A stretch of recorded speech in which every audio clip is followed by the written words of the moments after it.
Hi, everybody. Happy Tuesday and welcome back. Actually, this is the first time we're doing this, so welcome for the first time ever. Hope everybody is having a great week. We have some special things lined up today, don't we, Alexis? It seems like we're having our work cut out for us a little bit. So Well, when we work, we work. You know what I mean? It's been a lot of work here just the past few weeks. I don't know about you, but for me, it seems to go in waves of not a whole bunch going on and then boom, like one thing after another. And then it's like go time, show time, let's get into it. So we've got a full chat here. Hello, everybody. Thank you guys for tuning in. Some of the same faces. We got Tyler over here. What's up, Tyler, from Journey to Truth, our good friend. Cosmic Origins. I don't think I've seen you here before, but welcome. We also have Letha. She is a wonderful regular. We've got Cormac in the house. We just have a full house today. I love to see it. So we're actually dual casting. So we're doing this live stream on my channel, but we're also doing it on Alexis's channel. So I'd really love to give you the opportunity to let everybody here know like who you are, what your channels are looking like and what all that's about. Sure. So yes, we're dual casting hopefully on my YouTube channel, Ascension Diaries. While we're doing this, I do videos about the space weather and I do tarot reading videos. I do channeled messages and what else do I like to do? I do workshops. Yeah, I do a monthly workshop I call Guardian Training. So I just uploaded June's workshop. It was the theme of rhythm. So if you're interested in checking out my workshop style, feel free to watch that and see if you want to join my Patreon and join the workshop vibe. I have that whole thing going on. But yeah, I've just been busy. It's funny to do a tarot video today because in my schedule, it's like, oh, we have a ton of space weather stuff that's going on. So I would be switching hats today more. If we weren't doing this video, I'd be wearing the space weather hat today exclusively, but the tarot has to happen. It is Tuesday. That's another commitment I was making. It's out of our hands now, right? Because it's Tarot Tuesday. Has to be done. That's that. So the space weather thing, I think, is so fascinating, you guys. I put all of Alexis's links. I think I got all of them. I'm pretty sure I got. If there's anything that you're missing, I know her primary website has all of her other links right there. So if you want to access this treasure trove of her content, just go ahead and look in the description box and it's right there. But we really do have a lot to get into today. I appreciate very deeply that you are also a tarot card reader. We happen to be a really loving community. I found that the tarot community in particular is just they're very family-esque. They know that there's different people within our ranks. There's Christian, there's Gnostic Christian readers, there's pagan readers, there's all types of readers. And so I think we have a special bond. And I reached out to Alexis. I really wanted to do this collaboration because I don't think I have enough of the feminine aura, the feminine energy here on this channel. I have had women, but I want to do more of that. And we have some really cool things we want to talk about today. Can we talk about the orcas? I have to sneeze. Excuse me. Yeah. Go ahead. Get it out. It's gone. It's an orca message. Yeah. Exactly. You're like, let it go. Just let it go. Oh, man. Lord mercy. Let's talk about them orcas, girl. Mm-hmm. Yes, it is. It was funny because when we were discussing what we wanted to talk about today, which I won't steal your thunder on that quite yet, but with the Orca edition, it was that moment like maybe it was the orcas that did it, Is that what we're being led up to? But the drama about the literal news headlines are saying that the orcas are waging war on humanity. Like people are writing articles like that. And so it's been fun because I've never felt that threatened by orcas. And actually, if you do look it up, don't think there's a single case of an orca successfully attacking a person and like a shark would, a similar Right. deal. I haven't seen. I'm under the impression that's still the truth. So it is. Yeah. Fun. They're like the elephants of the ocean. Like they're like the pachyderms of the ocean. They're their own class, but I perceive orcas to be of the highest class of intelligence, alongside the dolphins. And so I think how the story goes is one of their matriarchs was injured by a seafaring vessel, and ever since then it was received as a type of tribal warfare.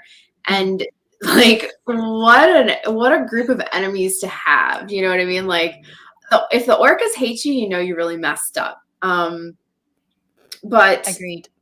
you know, and recently I feel like the Avatar movie came out, The Way of Water. There was this quite complex exploration of the soul connection between humans and their ocean family, the whales. And of course, I haven't seen it. I've just gotten the synopsis of it.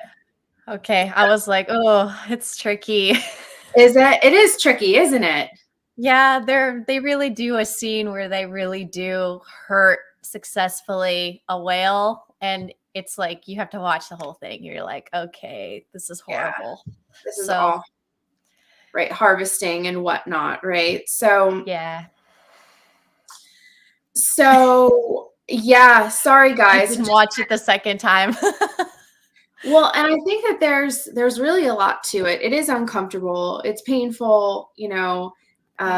What do we even use as a word for the stuff that they harvest? So it rhymes with Rarina Rome. And you know, it's not a funny there's nothing funny about it at all. We're just trying to fly under the censors here. But yeah. I think it's there's no accident that this is happening. There's no accident that the waters of the world are beginning to behave differently, like in ways that we haven't seen before. There's been like 12, at least a dozen dam breakages, water appearing and reappearing, flooding. So there's something going on between humanity and our connection to the water. So speaking of water, a bunch of people just went missing, allegedly. Yes. The Schumann resonance. That's your wheelhouse. Would you care to give us your synopsis on what the crap is going on with the Schumann resonance? I tried to explain it away more so instead of give it a purpose in a way. So I kind of chose the more, I want to say almost a conservative path with what I was seeing with it, being just from my background with it and looking at how this thing is messed up over the years. And this thing is messed up over the years, but never like the way it has. It truly looked like they like did something with the algorithm or something like, and it made it like fractal itself. Like the numbers looked like they were fractaling and spiraling, and it just didn't make sense to me at all. So I was like, oh, it's an art project. Oh, this is a psychological experiment, because usually it'll be an hour, 2, 3, 4 tops. And when it gets really crazy or broken, and then usually they'll go back and delete it all, which they have done. So there's like a whole couple days now of this crazy footage, this wonky undulating footage or data. And this morning the machinery looked like it finally got turned off again and then turned back on. And like 20 minutes later, not even the rest of the data was deleted. So I have pictures of it all, like of it, the coming in, the errors, how long it lasted, and when it got deleted. So that was good for my personal research just to keep going. Like I have it all archived and such since like about 2017. So I have a lot of stuff so when people are like, oh, what happened to me this day? I can still even just go back on my phone and look through the photos from that time and see the footage, see all of the solar flares and the Schumann resonance and blah, blah, blah. What did it do? Maybe it's relevant data. So now that it's reset, the Schumann side of things has all reset and looks more normal to us. Now I'm seeing the solar flares being reported, and we just had an X class flare, an X 1.11 flare just a few moments before this.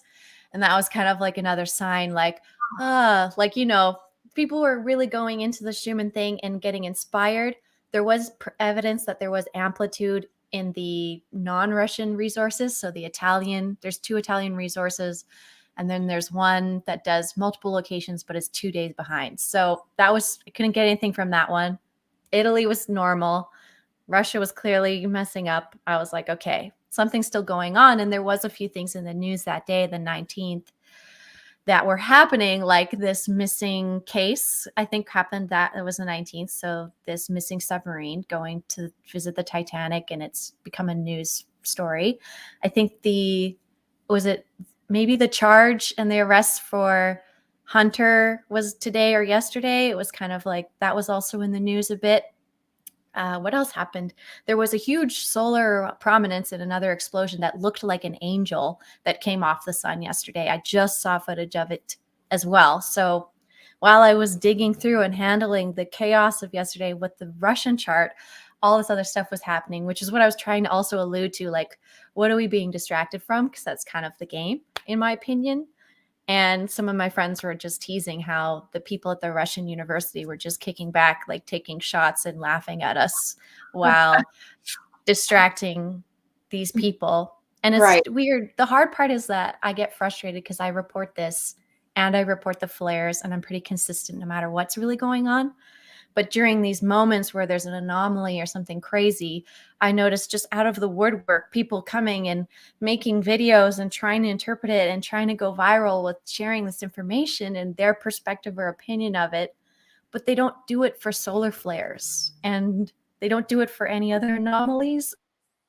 And they're just showing up for just one resource on the internet, which is, to me, bizarre. And I've been trying to understand how that's happening, but I'm just watching. I'm just trying to be polite. It's kind of like, it's that big alarming headline, and it's like everybody is suddenly an expert. They want to jump in on the next big shiny thing. But you've been doing this. She's been monitoring this since we've been connected on social media.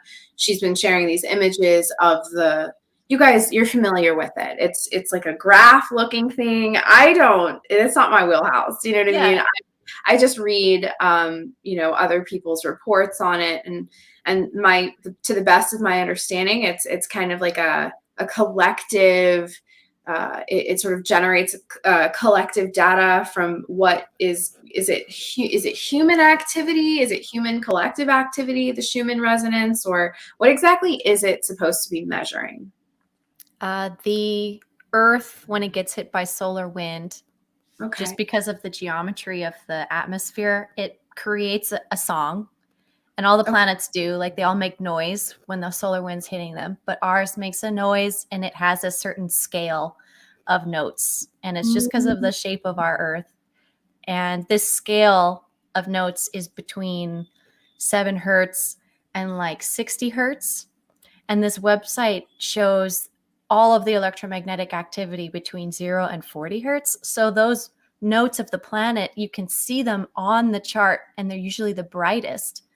But you can watch the behavior from 0 to 40 hertz in the atmosphere from this Russian location. So they've got like an antenna, and their machinery is just watching behavior between 0 and 40 hertz, which the Schumann resonance fall within. They usually are the most prominent. So it's measuring it at very small amplitudes too. It's like listening to a mouse whisper. It's kind of, because it's a big noise, but it's below our human ear range too, like the primary. So we can't even hear it. Right. But it's all electromagnetic energy. Right. And basically when the electromagnetic energy starts getting amplified, especially in our earthly frequencies, that's when all of our brain waves and everything are going to start getting amplified, because the earth noise is basically what creates our intelligence. It's like how our brains grew to be. And you can't have one without the other, basically. So basic terms, when you see it getting bright and like activated the electromagnetic field. You know, there's lightning increase, there's solar wind increase, and there's brain activity increase. So what are our brains going to do? You got to see what they did. I mean, you got to see how everyone responded. And oh yeah, it was huge, right? Yeah, I took a nap yesterday for 3 hours. Me too. I have a nap in the middle of the day. I don't have time, and I made it happen because I was like, I'm done. I'm fried. I really can't. So, would you say that that's a typical human response? Is fatigue, exhaustion, maybe just confusion in some cases? Yeah, it's cool because if you really wanted to do just watching the brainwave science, I can do that just by looking at those charts. But you can see what brainwaves are getting tickled the most, even during times of day. And so, yes, we do get knocked out. I've noticed and I'm watching to see what patterns kind of create us to be tired versus activated. And sometimes I'm doing all my chores that day and I don't even want to look at my phone. And that's when the energies are really high. So I'm like functioning really good on high energy for some reason. I do, but then it'll drop and then we take our breaks and we pass out. But the solar flares are tricky because they're like really fast, but there's tension build up right before. And I'm now seeing like a 1-to-1, like I get tense and I need to express myself. And then I look down at my phone and it's like solar flare. And I'm like, oh, so that science is also there for that. Yeah, it's human intensity can be watched by just when the sun spots and how many sunspots are on the sun, basically. You'll know. As above, so below. And you just mentioned doing a show on rhythm. And then, it's interesting. I just did a show with Lexi Eisenhower, a couple shows. She's great. And we did talk about the principles of Hermeticism, 2 of those principles being rhythm, the principle of rhythm, and the other one being the principle of correspondence. So that aligns perfectly with the idea that electromagnetic waves, solar flares, all of these things affect the natural sort of hardwired technology of the human body. And I would even go even further and say that it very well could affect technology that we don't have full spectrum knowledge of, but the type of technology that would allow for things like CERN, Hadron Collider, to operate or function within the, sort of within the parameters of what the cabal, these bad people, these bad guys, dark team, of what they want to do. And I was just like, kind of allowing myself to explore what might have gone on over the weekend with the disappearance of this submarine, and then that pattern that we saw show up on the resonance graphs. And it's like, what if every time something like that happens, these organizations, these cults, we'll call them, utilize that as as sort of a window where the fabric is very soft, and they can utilize that to pull things through or to facilitate movement, interdimensional, interplanetary movement. And it's almost like a screenshot of that moment in time when they're successfully able to, suck somebody out or put somebody in. And I've, for a long time, been very drawn to the idea of the Space Force and the implications of their just sort of their involvement, their influence on an ancient interplanetary human trade, and also non-human trade as well. So basically what I'm trying to get to is that they utilize the oceanic, the seascape, as well as geography, regular terrain, as to them, it's just, they utilize, they can hone in on a specific point and they can cut right through the fabric, and they can move things. They can move people, they can move commodities, they can move metals, they can move all types of things. And I think this Ocean Gate, love the name. I'd love to hear your thoughts on this. The Ocean Gate thing, I mean, a total obvious nod to the Pizzagate thing, which changed the world, did it not? It really did. Yeah. So what are your thoughts on the Ocean Gate scandal at this point? Well, we were playing with the idea of asking the sea life around the area to see if they had any notes. That's was my playful like, like let's get the opinion of the whales or like whoever, if anyone witnessed, like was there a witness and what was their opinion? And yeah, I know exactly what you mean when it comes to these moments where there are moments where you can get snatched, because it's kind of what I saw happening with the hype about these charts. It was almost used as a way to snatch souls towards people who are want to be those what's the word where you're kind of like a prophet, or you're like a false prophet, or like a charlatan, or like a you want to put yourself on the pedestal or something like that.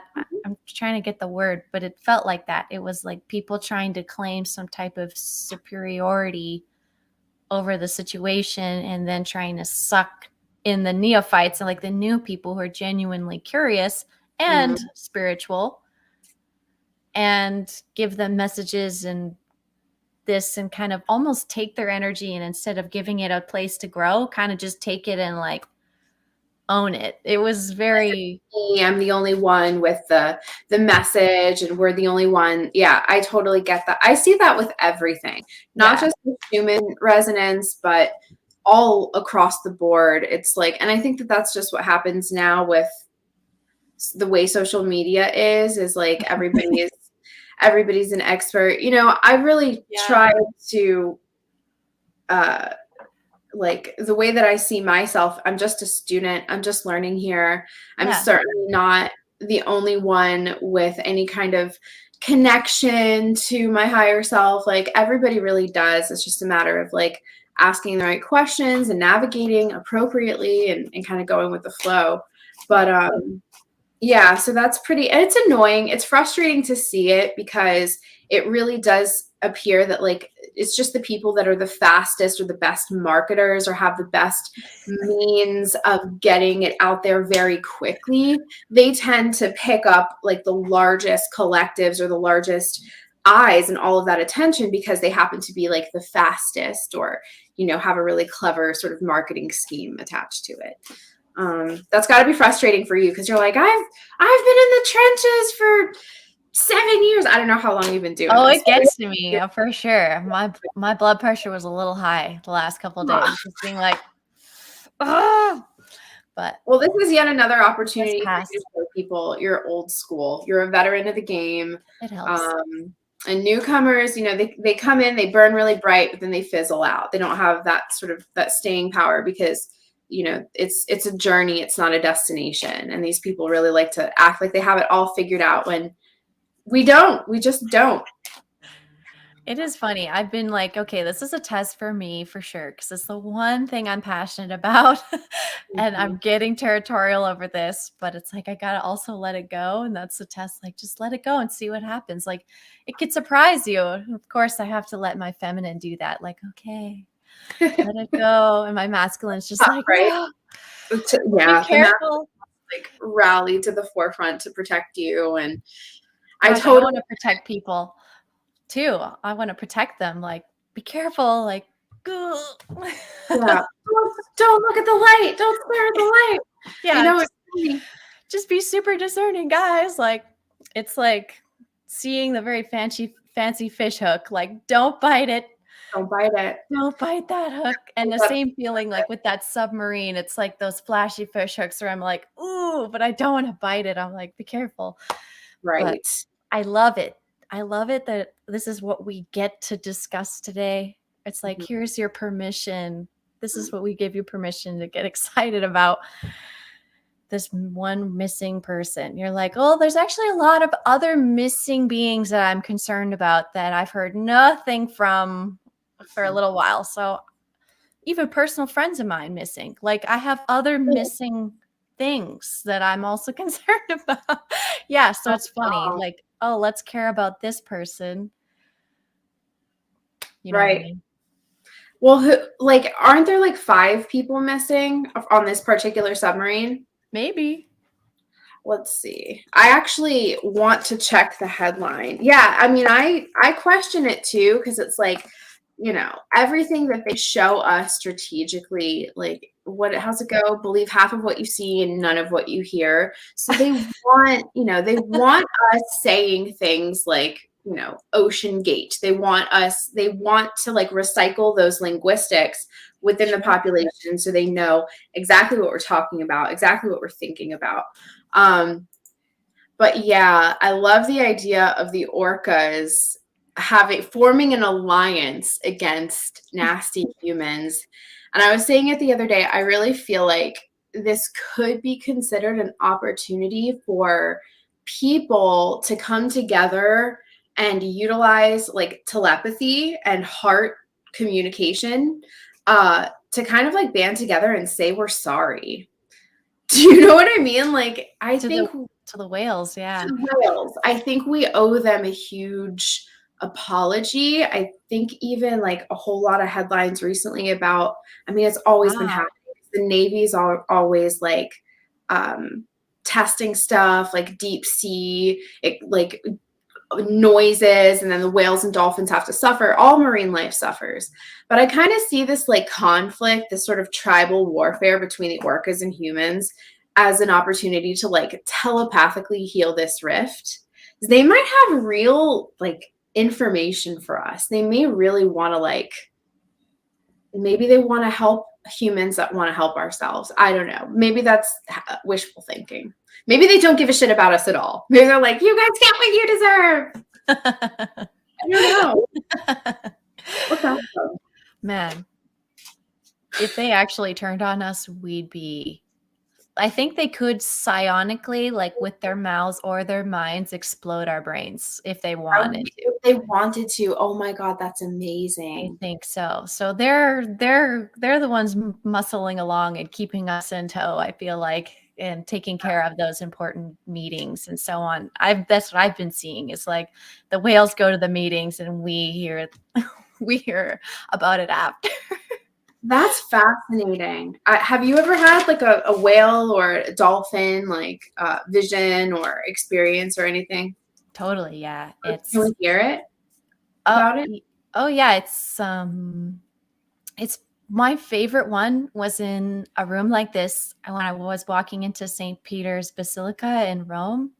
And I was walking in and was like, immediately all I could see was a huge whale inside. And it was like, if you filled this thing with water, whales could swim in it. And that's all I saw. And I wasn't even training that yet. I was like, it was 2014. I had just started my psychic mediumship, like just barely, didn't know what I was seeing, but it was just like, why am I seeing whales? It was so fascinating. And oh wow, I thought I was going crazy a little bit. I was like, okay, like, oh well, whales. And then yeah, I've had recently more contact because I have friends who work on fishing boats and who were closer to the water, and dolphins and whales and so on from both coasts. And the contact between them has been a lot more vivid through the dreams and through just visions in the day. And then the drama, which was so funny about the orcas, was unexpected, I would say, from all of us. We're kind of like, what is this even? Like, this isn't like them. So what are they doing? But like you said, it was sort of a territorial thing against these yachts and like an injury of a matriarch.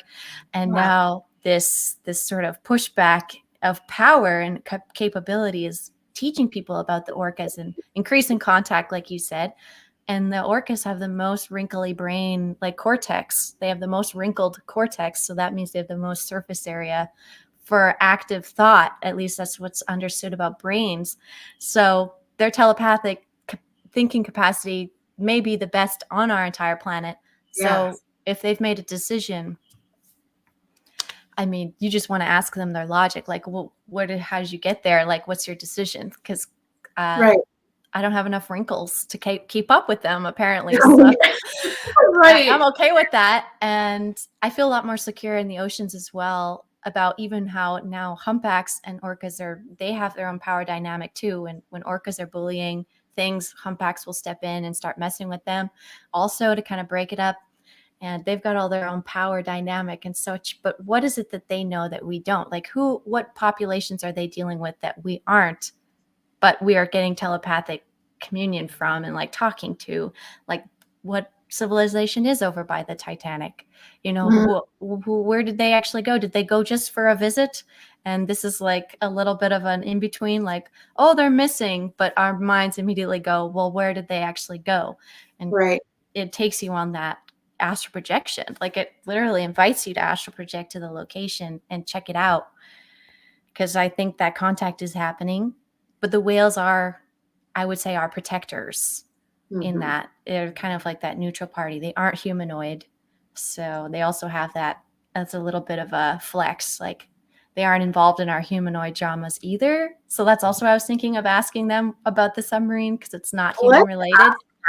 Let's just ask the Orca Collective I'm going to ask them just general messages right now, like if they have something that they would like to say. By the way, this deck that I'm using, I saw you using this on your channel. I have it, right? And I was immediately obsessed. And I was like, I have to acquire this deck. It's look, she's so good. She even she has it in its case. I stole someone else's box because I didn't like this deck as much, but I liked their box because it comes in a crappy box. It does. It's a small box, right? The Raven and Rogue deck. Yeah. Oh, there it is. So she and I were being somewhat serious, but we were like, let's ask the krill, the local krill of the area in which this submarine went missing, and let's try to like telepathically connect with these collective sort of fields of intelligence in the ocean, and just sort of, Terence McKenna talks about how the imagination is an organ, kind of like the heart or the spleen, that everybody is born with this organ. It's just the only organ, one of the only organs we have that is not bound by flesh and blood, and therefore behaves more like antenna that can span out throughout the entire cosmos and return information back to headquarters. And I love that. I totally love that idea. And so that is very much in alignment with the idea of telepathy, and remote viewing is another example of how that could, that connection, we have evidence of that connection. So even connecting with like the Krill Collective or the Orca Collective, how are we doing that? Well, we're utilizing the imagination, because you have to expand your mind a little bit to be able to do that sort of thing. And then also the technology of the heart. And I think that all of us, we might not have the same wrinkly brain as the orca. We might not have the insectoid, or crustacean brain that the krill or the crabs or the lobsters have. But what we do have is a naturally occurring product of the earth and the ocean, which the heart is that. And so we're connected to the flora and the fauna just because of that technology. And I've talked about it before, where I thought that the vaccine was in part, that technology was created in part to subvert and kind of oppress our natural rapid evolution. And that everybody that took a whole bunch of it was going to have a far harder time allowing their heart technology to tether itself effectively to the Earth network, just making it harder for them to perceive reality as it truly is, as opposed to the reality that's being enforced or heavily suggested. Let's put it that. Propaganda. Yes. I liked the tether to the network. Tether your heart to the Earth network. Yeah, just do that. And you know what? It's a lot more simple because of its sophistication. Like it's so complex and sophisticated that it's actually quite simple. It's more about what you're not doing, as opposed to all of this checklist of things that you have to do in order to like get into the kingdom. I think it really is more about simplicity, like don't be a huge piece of shit. Do you know what I mean? Like, and maybe you can be a huge piece of shit for all I know. Maybe that's still, maybe you could still work the technology. Just, you got to get out of your own way. I don't know. If we just signify one of us to be the piece of shit person, then we'll be like, you do it for all of us, and Right. then we won't have to. And Right. I like that. we I can all volunteer. be one and stop hurting each other so bad, like, because it hurts. Like, you hurt them and it's hurting you, and you're like, oh, what was the point of that? Like, Yeah. it's just full circle slap yourself. And I'm That's the still nature of connectivity. stopping. Yeah. Yeah. That's how it goes. Well, so it is Tarot Tuesday, and I have we're my 35 minutes in. We haven't touched a card because we're just chatting here. That's all. That's my fault, most likely. I am a major chit chatter. Gemini moon here. Oh yeah, right. Oh, yeah. And do what you gotta do, Gemini. Thanks for coming to my TED Talk. I'll talk your ear off for 3 hours. All right. So I have my question for the orcas, and I'm no shit. I believe that I am asking the Orca Collective a question right now through my cards. If you guys think that's crazy, you're going to want to leave now because shit's about to get even weirder. But I believe that that's what I'm doing. And you at home are allowed to do the exact same thing whenever you need.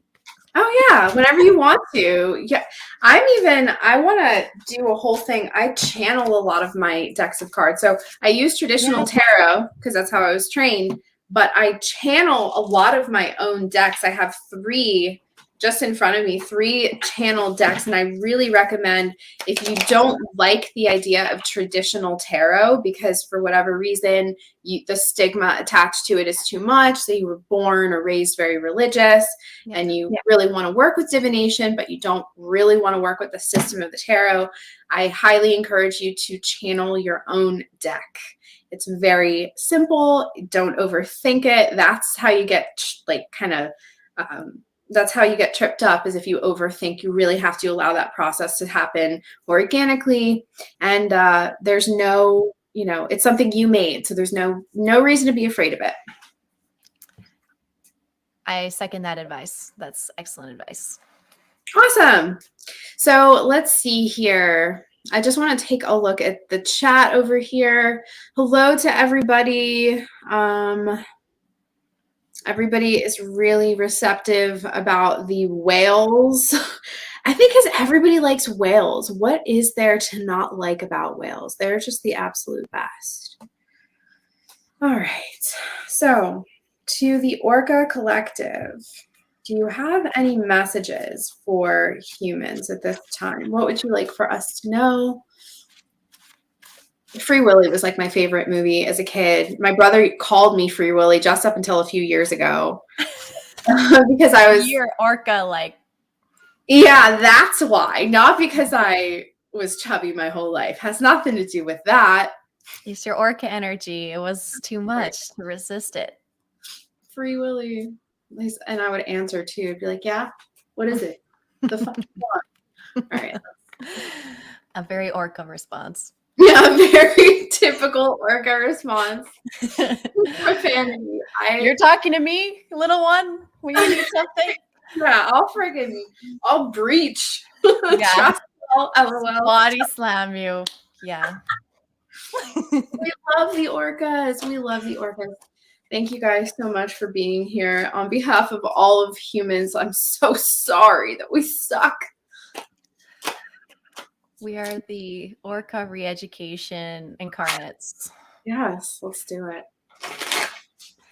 I've seen a lot of kids being like, oh, I was a whale in my last life. And I'm like, I think the whales are incarnating as people. Like, they're taking the land on now. And I think also those people, the orca and also dolphin incarnates, I think they fall under a very special umbrella of protection, because even human form, they're still orca, or how do you say it?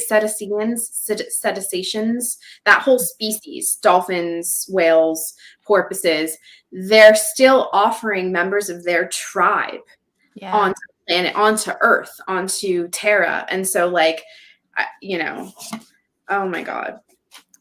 Yep. I have very emotional stories about whales and dolphins myself. And it's like, sometimes I question why they love us so much. Like, how could this perfect, unconditional love be given to me or, you know, us, like we're not worthy.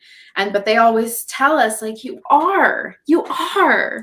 And it's like, I think we're pretty cute. It's funny. I get that back a lot. Like, you just don't get how cute you are. And I'm like, okay. so sweet. Yeah, it's like us being mad at little fluffy bunnies. Like it's just hard. It's like really hard to do that. You're like, oh, they're so cute. I want to cry. Probably why they don't rip us to shreds when we're in their territory, because it's like you just can't. Well, they'll wreck our stuff. They'll start ripping rudders off of everything. Okay, so I just got the Hermit and the Ten of Swords. I got the Hermit earlier, and then I got the Four of Swords. All right. So, and this is so much fun. I love working with other tarot readers because the same cards mean something different to another reader, and all these insights that I totally just like wouldn't have even thought of. So did you pull some cards just now, or did you want to share what you got? No, it's okay. You go first. Okay. I have a follow-up. Okay. So the Hermit card, number 9 in the major arcana, this is a lot of earth energy, Virgo energy, which, you know, I think this is a nod to them. You know, we're talking about how this is a terrestrial matter, and this is almost their way of saying, hey guys, you know, we're talking about what's going on Earth. We're talking about what's going on land, and you guys need to be very careful. You guys need to do some introspection. That's one of the key words on this card in this awesome deck. A lot of it is introspection, self-reflection. So they could be asking us to take a long, hard look at ourselves. And then the Ten of Swords is a complicated energy. Yeah. Because, you know, tens, numerologically speaking, in the context of tarot, they do imply endings, definitive endings, but also the sort of inevitable beginning. This kind of, I hate to say it, this kind of feels like a warning. This feels like an impending warning. You know, because the Ten of Swords here, the words here on this card, just so you guys know what I'm reading: failure, defeat, deep wounds, loss, crisis, and betrayal. Now, the deep wounds makes a lot of sense to me, because if there are significant rifts in our connection to ourselves, this is them not even saying, don't worry about your connection to us. Worry about your connection to yourself. You guys are worried about the wrong things here. You guys are having an inner crisis. You guys need to have a family meeting on planet Earth, and maybe bring some of the dolphin and whale incarnates into the meeting as well. So dolphin and whale incarnates, please stand up. Please stand up. Amen. And the little Four of Swords I got after was like, y'all need to really get at home with yourselves and relax and think about this a little deeper, about how we're approaching the whale collective also, and like what the whales want from us is like, calm down. Yeah, calm down for sure. Like, calm down, stop trying to do everything. Relax, take it easy, rein it in a bit. We're a bit like, we just spray our energy a little too much in general, I feel like, because we don't think it's getting in anyone's way, because we're so unsensitive and they're so sensitive. So I get that a lot. It's like, just rein it in, calm down, but also keep in contact with us and ask us what's up. If you have we definitely have an opinion, like, we're looking after it. I get that a lot. It's like, just check where we are. And they do report about it in the news. Like, they are tracking the pods. And I saw something about a whole bunch of different species of whale meeting up just the other day, and they were seeing footage of them together in the waters. So the whale collectives are even making peace amongst themselves and counseling amongst themselves. Yeah.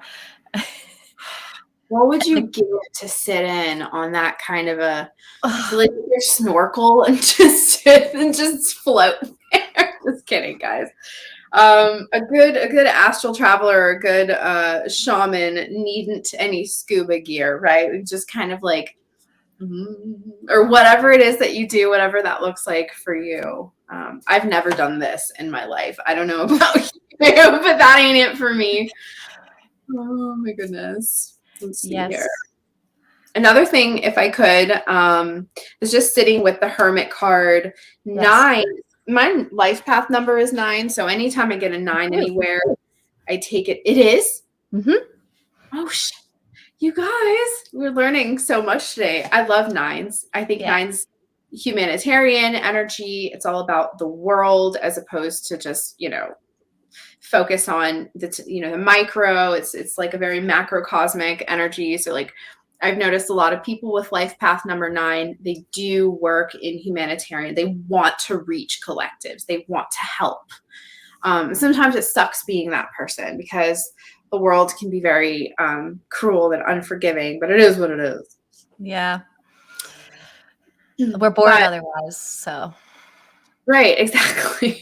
Just consuming all of the world, like, all you underwater continents ran by whales. I'm hearing you. Like, what do you want me to know? Like, why me? Like, why do I need to know about this anyways? Can you inform CNN? Like, right, go tweet it. Like, please go get a Twitter account. I know you could probably figure out how to get a popular Twitter account and tweet on your own behalf. Like, well, come on. They already do. They probably already do. A couple of years ago, we started getting really into the very serious conversation of what it would look like when aliens sort of make their presence here super known. And we really kind of came to the conclusion that they've been here the whole time. My understanding is really that the alien incarnates amongst us, they're people that we've known our whole lives, and it's just been a process of remembering who they are. And there will come a time when it's kind of like the paradigm here will change to such an extent that those people just accept who they are and live in accordance with this new knowledge that they have of self. And that's what the aliens look like, and I think that conversation picks up in momentum now because we are looking at this inevitable blue beam technology, false invasion type of thing. And I really think that's like this huge trap. And I encourage people to go within and figure out what alien means to you. Maybe it's not as woo-woo as you think. Yeah, I brought a little meteor on my channel the other day to be like, well, this is technically an alien. And then I put it near the mic and it was just like it was talking. And I heard a message. I deciphered a message. And then I've since talked to the nuns of the earth. It was asking me where the nuns were. And I was like, the nuns. And then I just, the whole next day I'd been seeing posts about nuns and all this stuff, like even about a Buddhist nun who was in a cave for 13 years and didn't get attacked, but she was one of the only ones, and so she's considered the Buddhist nun. And I've just been keeping up on nuns since then. And I get a lot of nun synchronicities as if that was maybe my past life, or that was kind of what I did previous to this was more of a shaman nun, high priestess kind of vibe, where I was just doing the spiritual thing and not doing creating a family thing. Anything else, right? Family, man, matrix shit. Yeah, I totally get that.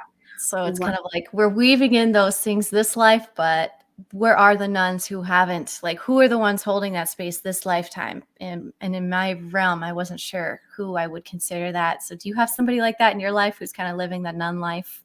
No. In your spiritual circles? Okay. No. Interesting. No. Wait, let me stop. I answered that way too quickly. Okay. I do know women that maybe not their entire lives, but after enough experience in misalignment and lifetime of doing what they really weren't supposed to be doing and getting hurt for that, they have totally created a union likened to a marriage with spirit, and they forsake sexual intimacy. And it's not that it's this is huge sacrifice. They're just not called to it anymore. Their faculties are going elsewhere. And I think we certainly need that for the balance, right? Because we're just so hypersexualized. We might need vessels that are almost completely neutralized of that to kind of create a general sort of average here where it's like, okay, let's get us to a baseline.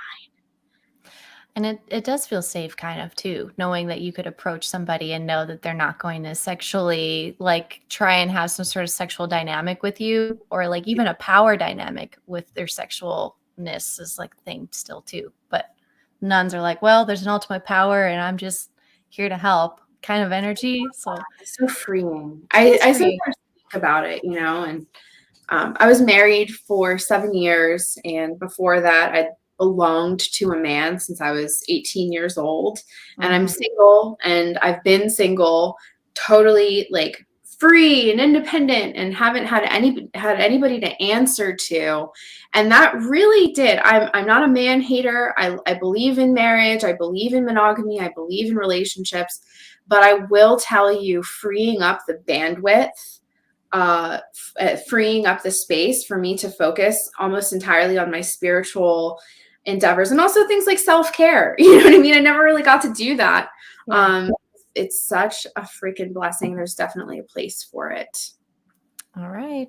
I mean, I feel you on that. I definitely get the message like, oh, I miss those days. Like I have the flashbacks of just like, but then it's like, oh, well, I chose this. And you're like, okay. And you try and make sense of it all. But the archetype is super important and I relate to it. I think a lot of readers probably do, because that's maybe what they were that's sort of their vibe. Like they end up that way. If you end up a freak, sometimes you're excited if people want to celebrate the psychics, and sometimes they want to, push them off. So I know astrology kind of gives us a hint on how those types of people will be treated throughout the ages. Oh yeah. So right now I feel like too, with the age of Aquarius, it could go both ways. It's like there's a respect for that individuality and like exactly how you want to express. But if you're not being humanitarian about it, then it's kind of a problem. Well, it's going to become a fad now. Like, do you know what I mean? Like the next thing is that it's going to be trendy. Probably. You know what I mean? It's like, nun life, and it's like monk life, which is cool. I mean, whatever. Maybe we really, really need that right now. I mean, it's not the worst trend. No, it's really not. You should start a hashtag nun life or like neo nun life, like, or past life, got remnants of the old world nuns. Yes, I could. I do. I feel like I've had this convo a few times and people are like, yeah, I really feel that. I really would like to just taste that. And for a minute, just that moment, like, this is your role actually. And as a woman, it can be very freeing to know that that is also an option with your time, as you can do that. Yeah. You mean you're not offended or hurt when men on the internet say, oh, you're going to die alone with a cat. You're going to be the crazy cat lady and nobody's going to want to marry you. And it's like, okay, all right. It could be worse. I'd rather be free and with my cats and alone than, with someone who can't lead me. God, and you're never alone either. Like I literally close myself in my room and then a fly will land on my face and start giving me kisses. Like I can't get them away from me either way. So you're a nun, but the animals are going to be all over you. And like, there's always somebody wanting attention, like no matter what you're doing. So. Right. Exactly. So you can't win. You can't please everybody. You will not die alone. Good luck. Right. Someone will be there with you. Someone. But yeah. Everything, there's matter, everything is matter. So you're never really alone, right? Yeah. And if you take up divination or astrology, you've just got so much to learn and it literally never ends. There is no destination. It's all a journey. So my alone time, I treasure it because I'm like, I can do anything. You mean, and I take it like a lot of people, whatever, I don't care what a lot of people say, but it's like a lot of the texts that we have now, thanks to the internet, a lot of things were brought back to the surface. A lot of conversations are being had and books are being read that haven't been touched in ages. And there was a time in the not so distant past where women were not allowed access to the knowledge at all. And so I take it as like a huge privilege, and it would be a slap in the face to those that came before us to just kind of poo-poo it and turn the other cheek. So I'm like, give it all, let me get it. But yeah, that is, I'm glad you brought that up. Like, hasn't been too long actually where women weren't being bullied out of actually pursuing a quality of life. So it's been pretty weird. I'm glad we're living in not in those times, but still it is, the remnants are still there. Like the bullying, even just by roles that are projected onto women and girls, it's something that's still being heavily dealt with. Like the kids are fighting back, but it's almost like even these children who refuse to go into the gender binary, are just created just to like completely like confuse and eradicate all of that very like oppressive programming over boys and girls, which is kind of interesting. I wasn't expecting that to be a part of the solution, but it seems to be working a little bit. At least it's definitely like, it's like just putting it all in a blender. Like, oh, here you go. Like all of your beliefs, let's just mush it all together. And I've been interested to see how the next gen is going to be handling any of the relationship roles that they have. Like, what are your kids' relationships going to be like? And we're just going to watch like how they're going to tackle it. Cause I know you were like, but it's like, it's true. Like we're going to watch them do it, and they're going to be doing, we're going to be like, okay, kiddos, like good luck out there. And the challenge is not overstepping. The challenge is not doing it for them, because the truth is the world that you and I grew up in, it's not the same world. But, and it's so interesting. So in the principles of Hermeticism, there is the principle of gender. So gender is something that exists as a rule, as a law all throughout nature. But what we're seeing now is this interesting conversation has opened up about how the soul differs in the gender expression as opposed to the physical body. And that it is a challenge, because it's not as simple as, mainstream modern science or religion would have you believe. I think it is a challenging conversation. It's a complex situation, and kind of like the kids that are born these days, or, we're dealing with autism, we're dealing with all manner of new, and maybe they're not even that new, but it opens up the conversation. And I agree with you that the rigidity of the old world probably isn't going to cut it, because we're moving through an entirely different, part of our cycle here. So, these kids, and it's tough. Yeah. I have 3 children, and watching them navigate it, it's jarring. You're gonna relive it all over again 3 more times. It's rough. I'm sorry. It's fine. I feel for them. I want to help them too. Like, I know. It's a privilege, and I just wanted to say, like, as far as the incarnates and stuff, that when I had my first child, I was 19 years old. So I was a child psychologically. I was smart, but I wasn't mature. Huge difference. I had intelligence, but I didn't have experience. And 24 hours before my waters broke, I had a dream/vision, where I was in like a lagoon, and I had my big pregnant belly, but I was underwater, but I could breathe, like how I'm talking to you right now. I could breathe, I could talk. And it was like the water was more like a type of plasma that was very symbiotic, and I was very comfortable. and there were thousands of dolphins in this lagoon, and everybody, they were just hanging out. Like it was like a day at the market or something. It was like, like the farmer's market on a Saturday. There was just so many people, dolphin people. And then I'm 19 years old. I got a big swollen pregnant belly. I know my first child is going to be born any minute now. And the big granddaddy dolphin, granddaddy dolphin, I call him that because he was just massive. He approached me and he telepathically, he didn't move his beak and start talking to me with words, but he spoke to me telepathically. And he said that humanity was preparing for great change. Humanity is going through times of great change, and that humanity needed leaders. That's what he said to me. And then the vibe that I got from having everybody there was welcome to adulthood. It was very much like the welcoming committee. And then 24 hours later, my waters broke, and it was my first son. And I do feel a very, very special, oh God, they're going to hear this, but I do feel a very, very special connection to my eldest son. We have probably the strongest telepathic connection out of all three of my children. Oh my God, they're going to kill me when they hear this. But I think it has something to do with the waters,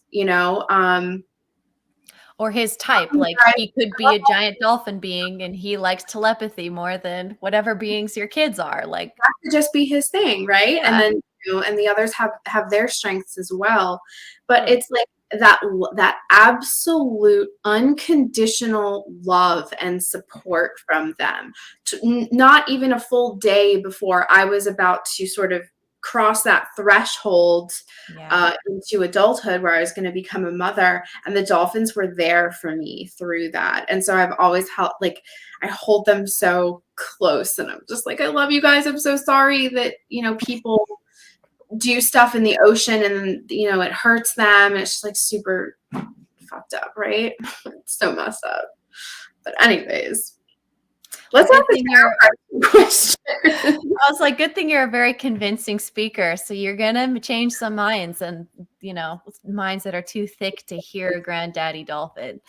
Oh yeah. No, you guys really, and I don't think anybody that's listening here wouldn't believe me or wouldn't relate or resonate in some way. Because if you find yourself on this channel, you're probably absolutely insane, like crazy, like we are. And you've been aware of the insanity this whole time.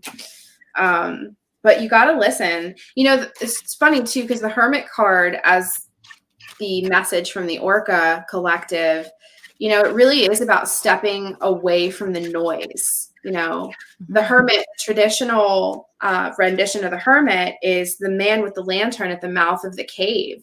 That is a journey of introspection that can only be had alone.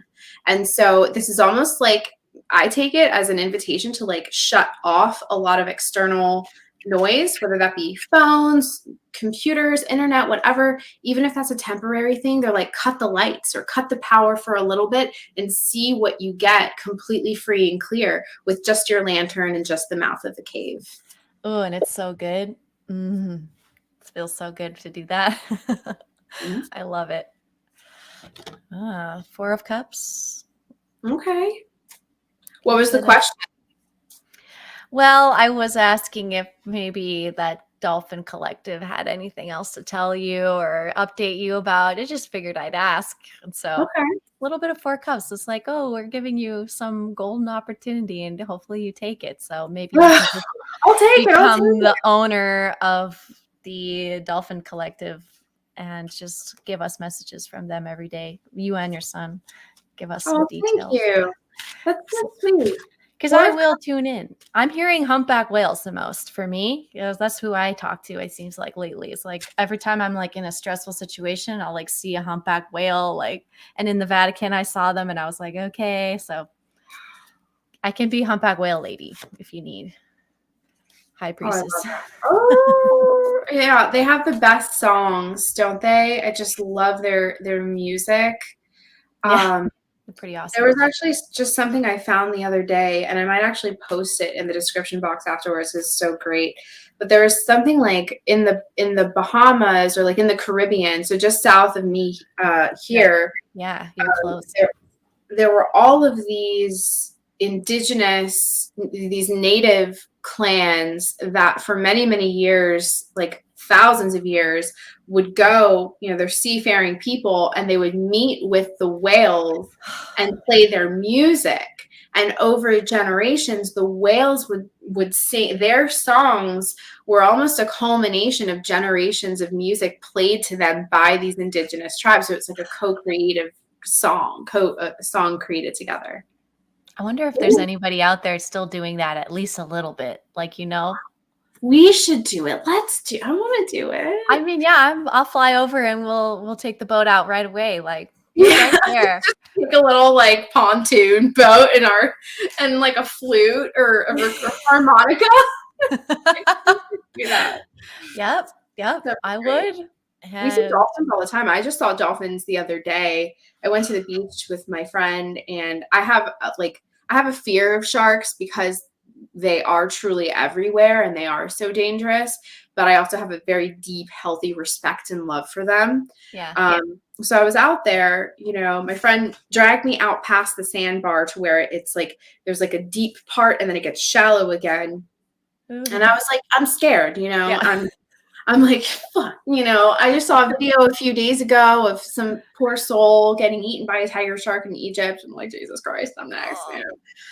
And but then, I hear someone going, wow, oh my God, wow. And I'm like, you know what I mean? And they're like, dolphins over there. And so we look over and dolphins appear black next to the turquoise blue. They look so dark, but they have a very, very particular crescent shape. Sharks don't make the crescent shape.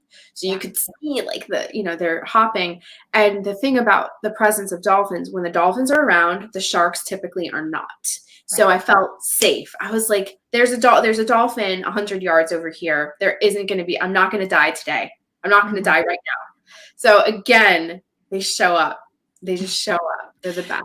They forced your friend to get you a little closer. Yeah, they were like, drag her out. Drag her.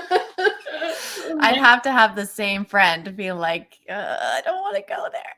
Do you not like, well, do you live near any water or anything? No. I haven't seen the ocean since 2019. Like literally, it's been stupid amount of time. Like I'm seeing it, but I'm not there. So it's been a test. It's been like, astral project yourself, Alexis. What's the big deal? I'm just like, but I want to be there too. Like I want to physically go there, but now I'm working on that. It's like, okay, just physically move yourself. So, this is probably a conversation you and I can have later. After. Okay. We do have, and this is a great place to talk about it. So we have officially launched Woo Con 2023 is going to be at our official clubhouse location. This is a real life location in Sarasota, Florida, where we will be hosting Woo Con September 23rd and 24th. And I'll put that website in the description box as well, because we are accepting registration for speakers and presenters. And that is a wonderful opportunity. I know people would absolutely love to hear what you have to say. I know I would pay attention to that presentation. And that's saying something, because I don't like listening to presentations. They bore me. They really play dolphin noises and you'll be right up in there. Oh my God, please do that. I'm just going to stand there and be like, here you go. Listen to this for 20 minutes. Better than what I can do. I have thought about it.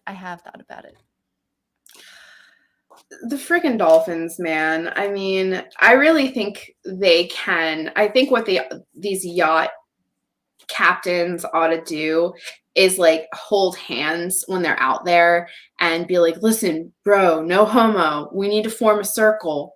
Tell them, we got to tell them we're sorry and we won't do it again. And with, all that. I'm not kidding. They really should do it. I mean, there's got to be like a yacht club that they all get to be in. Like they have an annual meeting, maybe like Let's just find that. Let's just go there. We can invite ourselves. Wow. Portugal is beautiful. I mean, great choice. My parents both recently, or my sister and my parents recently went to Portugal there. And I was like, what energy work are they doing? Like, I was curious. And then for some reason now it's like yachts and whales, Portugal. You're like, okay, all right. All the rich people are getting run for their money out in the Portuguese waters. And I don't hate it. I don't hate that idea. I think it's kind of funny. I love it. It's like the ocean consciousness is fighting back. And it's not even about violence, because like you said, I really do believe you're onto something there. Their brains working together, they could probably liquefy us if they wanted to. You know, I wonder this. Have you ever seen a pod of orcas working together to hunt like a seal or something? It's terrifying. Yeah. It's bizarre also that they want to hang out and visit with humans. Like I've been on Orca tours where they take you out from Victoria, BC and out over by Seattle and over there. And in that area, there's a ton. And they know all their names. Like the guides know all their names and they know the history, and these families just chill there all the time and everybody's fine. But people are screaming at the top of their lungs also when they see these whales every day. But they still come up to say hi, even though they know that the monkeys are going to start screaming. Like they still go put themselves through it. Yeah. So they're really kind. Like I can't even be on those boats. Yeah. It's like, I don't even want to go on a whale tour because I know I can't handle the person who's going to be like, oh my God, it's like, can you shut the hell up? We're trying to enjoy this spiritual experience. I'm trying to stare in its eyeball and be like, okay, what's up? Like, what do you want? Like, what's the plan? And that's what I'm trying to hear. Like, did the dolphins tell you anything? Did you pick up anything from them the other day when they were nearby? Or was it more just like a casual, like enjoying your company? Well, I knew, because I was terrified of the sharks. I had just seen that someone sent me that footage. No. And then, but I had already had plans to go to the beach. I don't like to break plans. I'm like, we're going to the beach. But I said, I'm not going in. I'm not going in the water today. And that doesn't go over well, with my friend group. So, you're getting in the water, bitch. So, but I was afraid. And then the presence of the dolphins, everybody in Florida knows that the sharks are afraid of the dolphins. Sharks don't like to, they're very competitive for territory, and but a group of dolphins can take out a single shark very easily. So I just took that as relax, you're safe, enjoy the combination of sun, salt, and water, and let it do its work on you.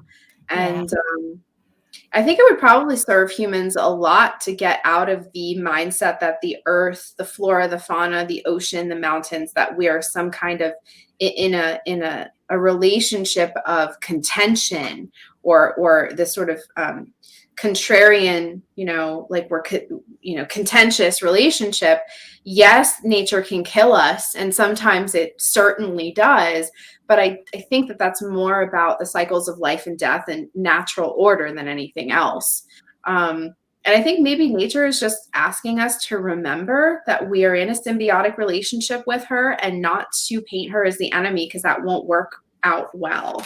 It's like the mother, like the true mother, the unconditional mother that will, or a teacher, they send you back to yourselves, and it's sometimes a really hard lesson, but you either learn it or you don't, And if you're having a hard time learning it, go to Woo Con, because you will at least get some more ideas from those who've endured it longer, potentially a little bit, endured it a little bit. There's some really cool. Yeah, I think it's going to be great. You're welcome here anytime. I'm on the west coast of Florida right now, and I take every opportunity I can to jump on a boat, go to the beach, go to the springs, go to the swamp. It's just like year-round outdoor stuff out here. The Everglades seems to be, this is something I wanted your thoughts on. Atlantis has been coming up a lot. Okay. Well, you live so close to it. I'll have. Thank you. So a lot of you guys may be familiar with the work of Edgar Casey, who's a very popular channeler back in the day, many decades ago. But one of his favorite topics to discuss, to channel rather, was the subject of Atlantis. And it has been said in some of his channelings that there are remnants of the civilization of Atlantis that are sort of dotted all along the western coast of Florida, as well as other parts of the world as well. And they may be physical, they may be non-physical. So they could be a mixture of both, etheric and, physical actual locations with ruins, maybe some technology. But I do feel like there is a human element associated with it. It's very key. It's like a key ingredient to getting that whole network back online. So they're like asking us, like, whenever you guys are ready, switch that heart technology on, tether yourself back into that network and bring it up, because I think it's some kind of it's almost like it's a means of fighting back without the word fighting, because it might not be a fight, but maybe it is. I hope you guys know what I mean. Yeah, it's like there was an effort to separate ourselves from our planetary wholeness and like the true full story of our Earth. And instead, we've just been getting like little bits, and it's making us feel detached. It's like we feel alien in our own world that we were born in. It's intense that that's possible, but like it's not working, because people are having dreams every night of Atlantis. So people waking up and asking about Atlantis new all the time, because I assume it's just getting much more in our frequency and our resonance, or like it's time to integrate it again. But it's like you said, it's like a vague thing. They're everywhere, these locations, and some are not really there and some are there, and it's like almost like a memory is just stuck there. It's just such a vivid memory. You have to respect it as part of our Earth story. And that motion where you had your dream even underwater under this plasma, they had a whole scene about that in the second Black Panther movie, where the leader of the Mayan tribe, in a way, was a god that was born underwater, and he was like born with feet, like with wings on his feet, and he was able to like telepathically control the animals of the water, and like he was what? Oh my God. If you haven't seen that, that's your son. So oh my God, I can't, honestly, I can't watch movies anymore. They trigger me and I cry, and then I'm in a bad mood for a long time. And for a while, people were like, why? Like, what's the big deal? Like, and it's like, because they are stealing. It's like they steal the truth from us and then sell it back to us in the form of entertainment. And to me, it feels like gaslighting. It feels like I'm being traumatized all over again, because they're like rubbing our noses in it, but calling it science fiction or fairy tales. And to me, it's like the ultimate gaslighting, and it brings me back, and it just it's very upsetting. So I can't even watch that stuff. But I'm glad that people can watch that stuff and they don't have breakdowns from watching it. I can't handle it. But that's wild. Yeah, you're not the only person I've suggested this movie to, another powerful woman, and they've been like, no, ma'am. And I'm like, well, it is a woman-based, like it's all women. Like it's pretty awesome in the comparison to all the other shit that we've had to endure. And I'm like, you know what? Don't watch it, because I told you the best part anyway. Right. You We're good. Yeah. And I'll let you know if I see anything else crazy, and I'll let you know. Please be my eyes and ears for all of that stuff, because it really is a lot for me to process. But I would, I think collectively we need that reminder. I can't see it coming from Marvel Studios or Disney Studios. And it's not to say, like, who knows, maybe that is the form that it's going to come in. I don't know. I don't get to decide that. That's an individual thing. But for me personally, I'm just like, I don't need to hear it from you guys. I was there. Do you know what I mean? And that's how it feels. So I just kind of stay out of it, and I just can't. It's very triggering. Yeah, because I really want those birthing centers open also. And then to just tease us about it also, literally tease women and tell women where they can and can't have a child is a beyond, like, it is that moment where you're just like, ah, like the Kali energy is just like, I can't, I gotta destroy. Like, who is in my way? Like, I'm gonna just, Step on them. yeah, Step yeah. on them. Do the dance. Oh, you Do the can't stand in a lagoon and have a baby there? yeah. Like, who says that? Like, who can even say such a thing? Like, who has the audacity? And and that's, yeah. So how we've even the how even the whales have cooperated with such a thing, even it's like, whose word are we respecting in this? I don't, like, whose decision was this? Maybe if it was like, I know they were starting to take whales as captors and using them against their will and like employees, and we had that issue. Like, there's all up and down the Mexican coast and so on, there's all these little marinas, and a lot of them have dolphins you can go hang out with that are just stuck in there. And it's a problem. Like, Yeah. there's captive brothers and sisters of the whale peoples also, all the other animals too. Like, we went to the aquarium and the zoo in Phoenix because I couldn't stop hearing them. It was like, come see us, like, check us out, I want you to know exactly where we're at. Instead of pushing it away, being like, I'm not going to participate in this, it's like, no, I have to, because they're literally imprisoned and they're asking me to go look at them. And it was like, what do you want? What's the solution? It was like, the solutions are happening. Like, you're not the only people wanting our freedom, but also to be stuck by ourselves in these enclosures without you people there is even worse. So it was like, so they're like, come see us. It's like being in prison with no visitors, no visitation.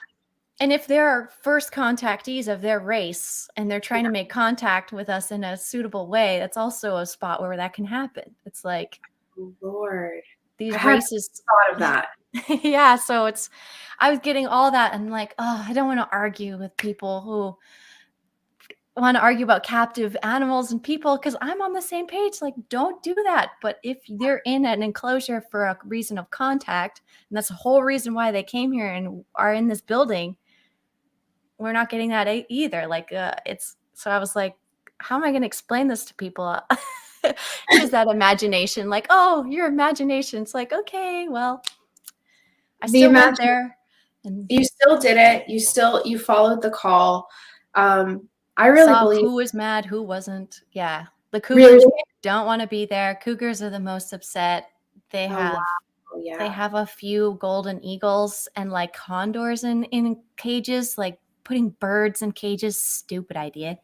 Wildcats in cages, terrible idea. Like, they just have such incredible territory. They literally, it's just torture. Like, it's like putting a person in a cage. Same deal. It's like same feeling.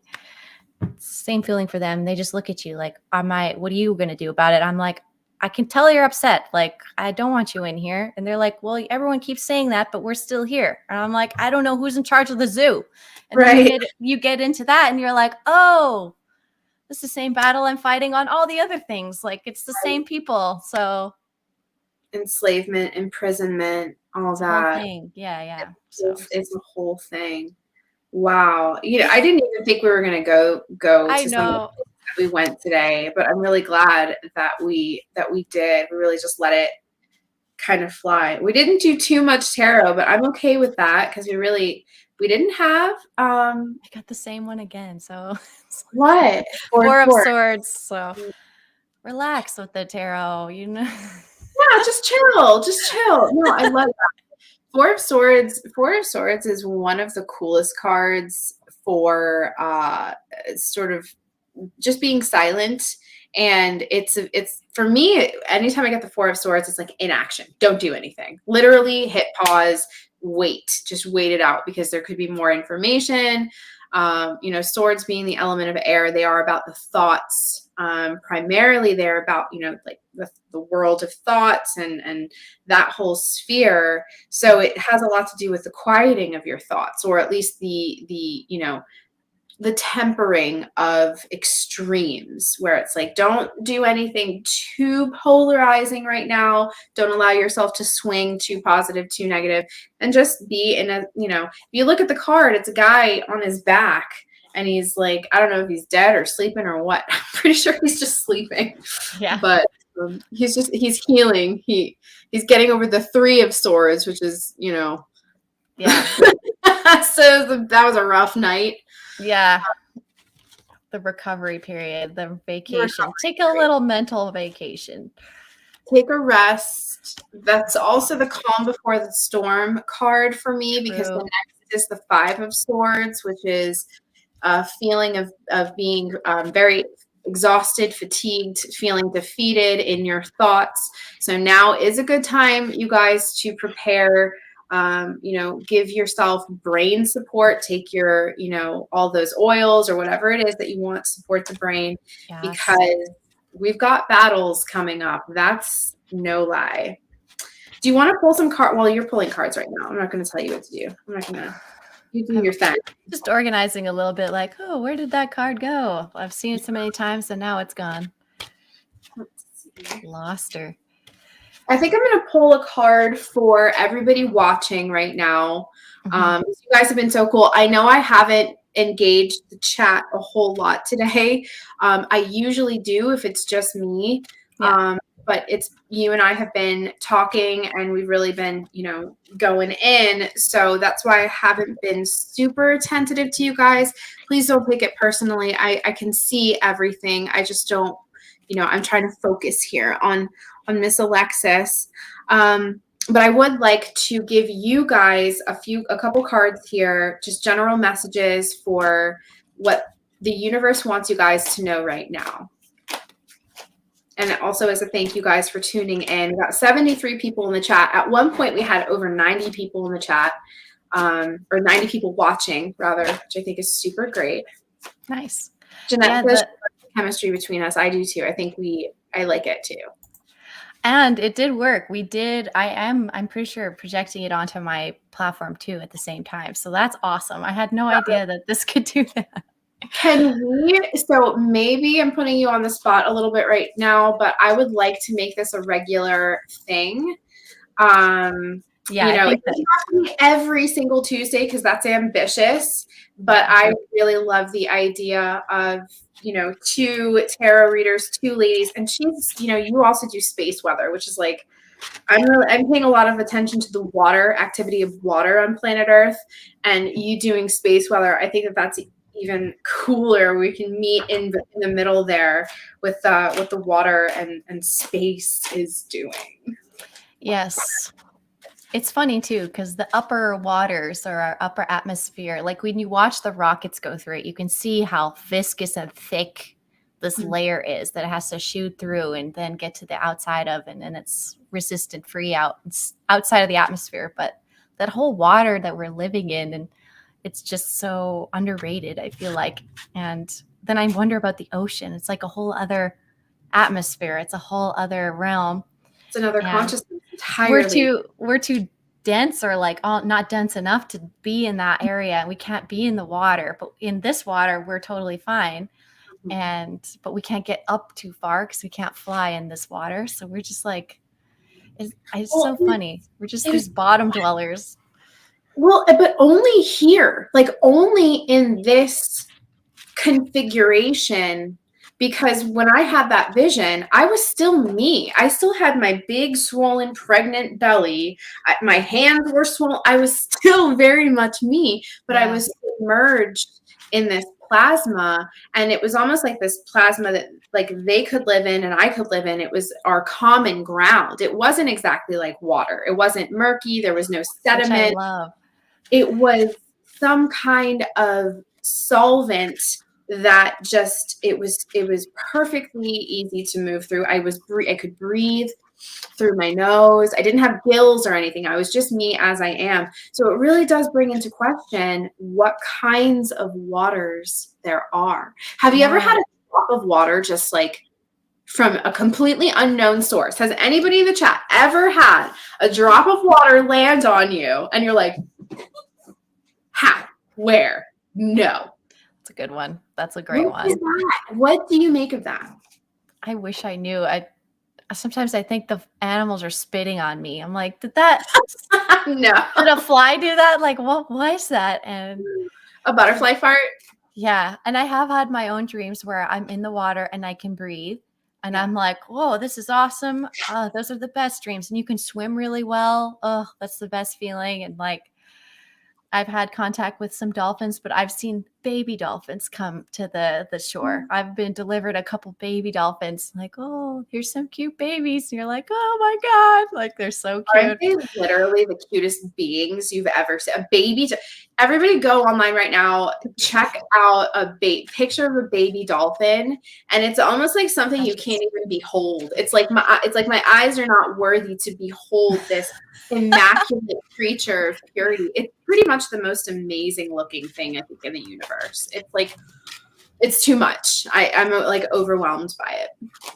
And I've had the whales ask me to jump into the water and then ride with them. And I was just like, no, like I could drown. Like, there's no way I'm going to handle a whale ride. Like, y'all could just go down and I'll be fucked. Like, your ears will pop. Yeah. Like, it's like, you guys, I can't do it. And they're like, yes, you can. Like, surrender. I failed that test. It was like a whole classroom of us. And I was like, no. Maybe you could try it again though. Now, with all the changes, and see what happens. I'd be like, this is that plasma water, right? Okay, we're good. I'll go in there.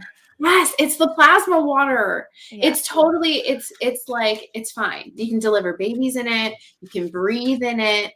It was really wonderful. It was great. All right, so let's see here. Okay, let's see. Messages for everybody in the chat. What you guys need to know right now. These are general messages.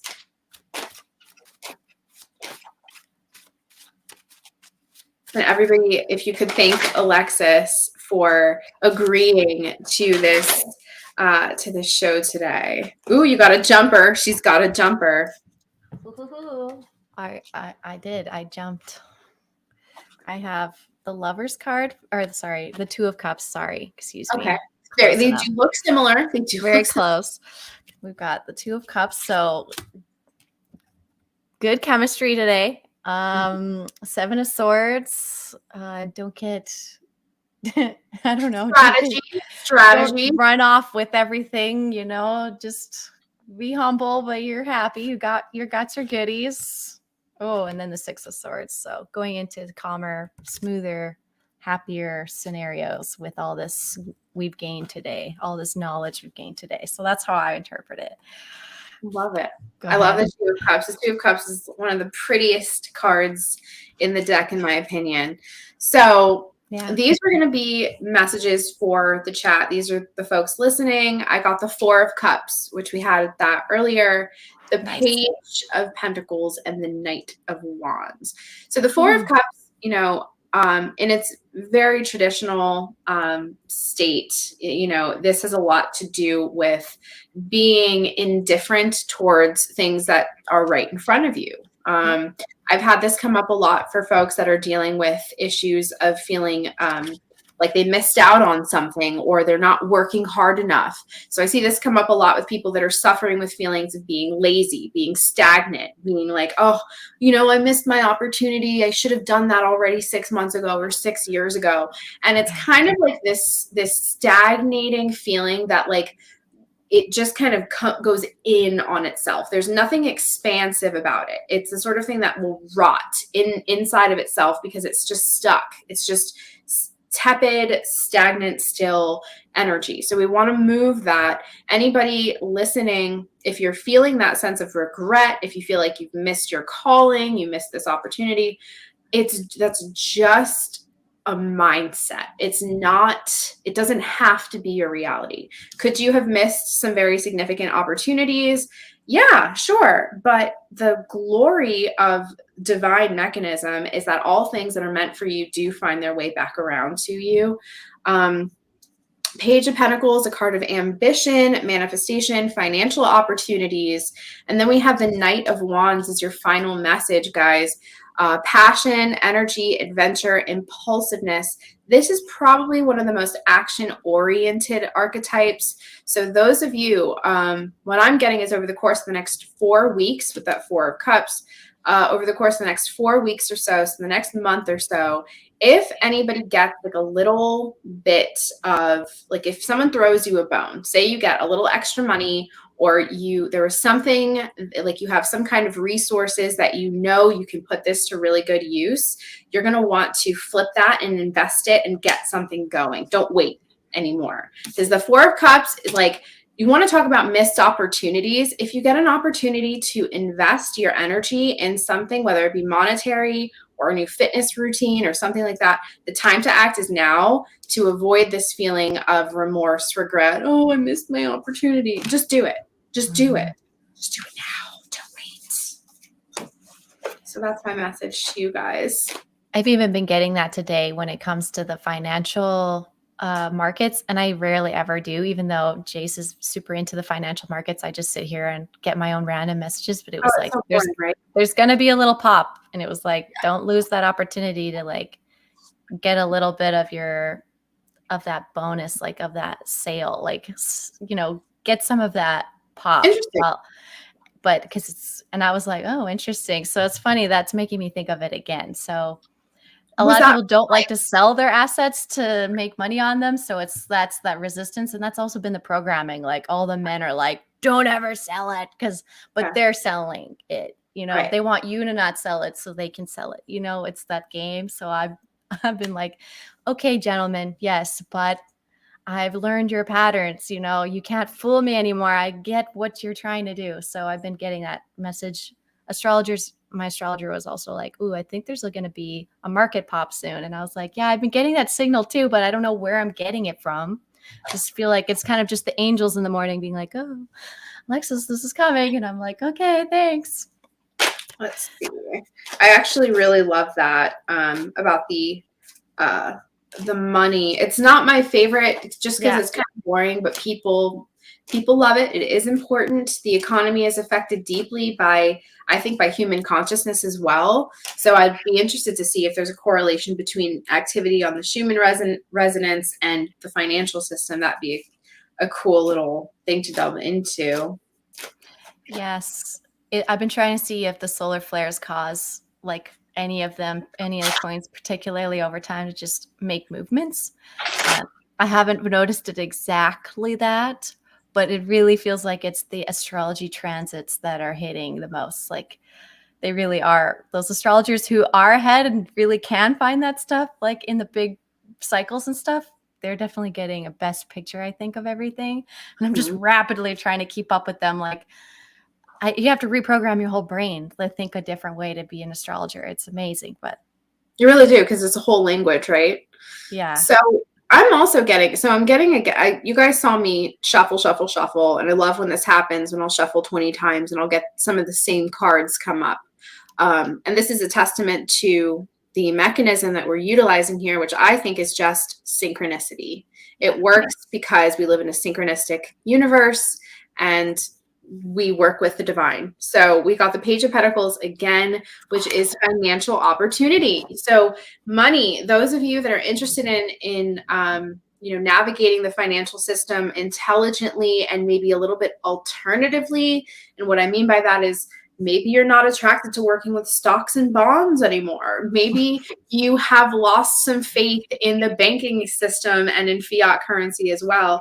So this is for my silver stackers. These are for my people that have your heirloom seeds, your water, your ammunition, what have you.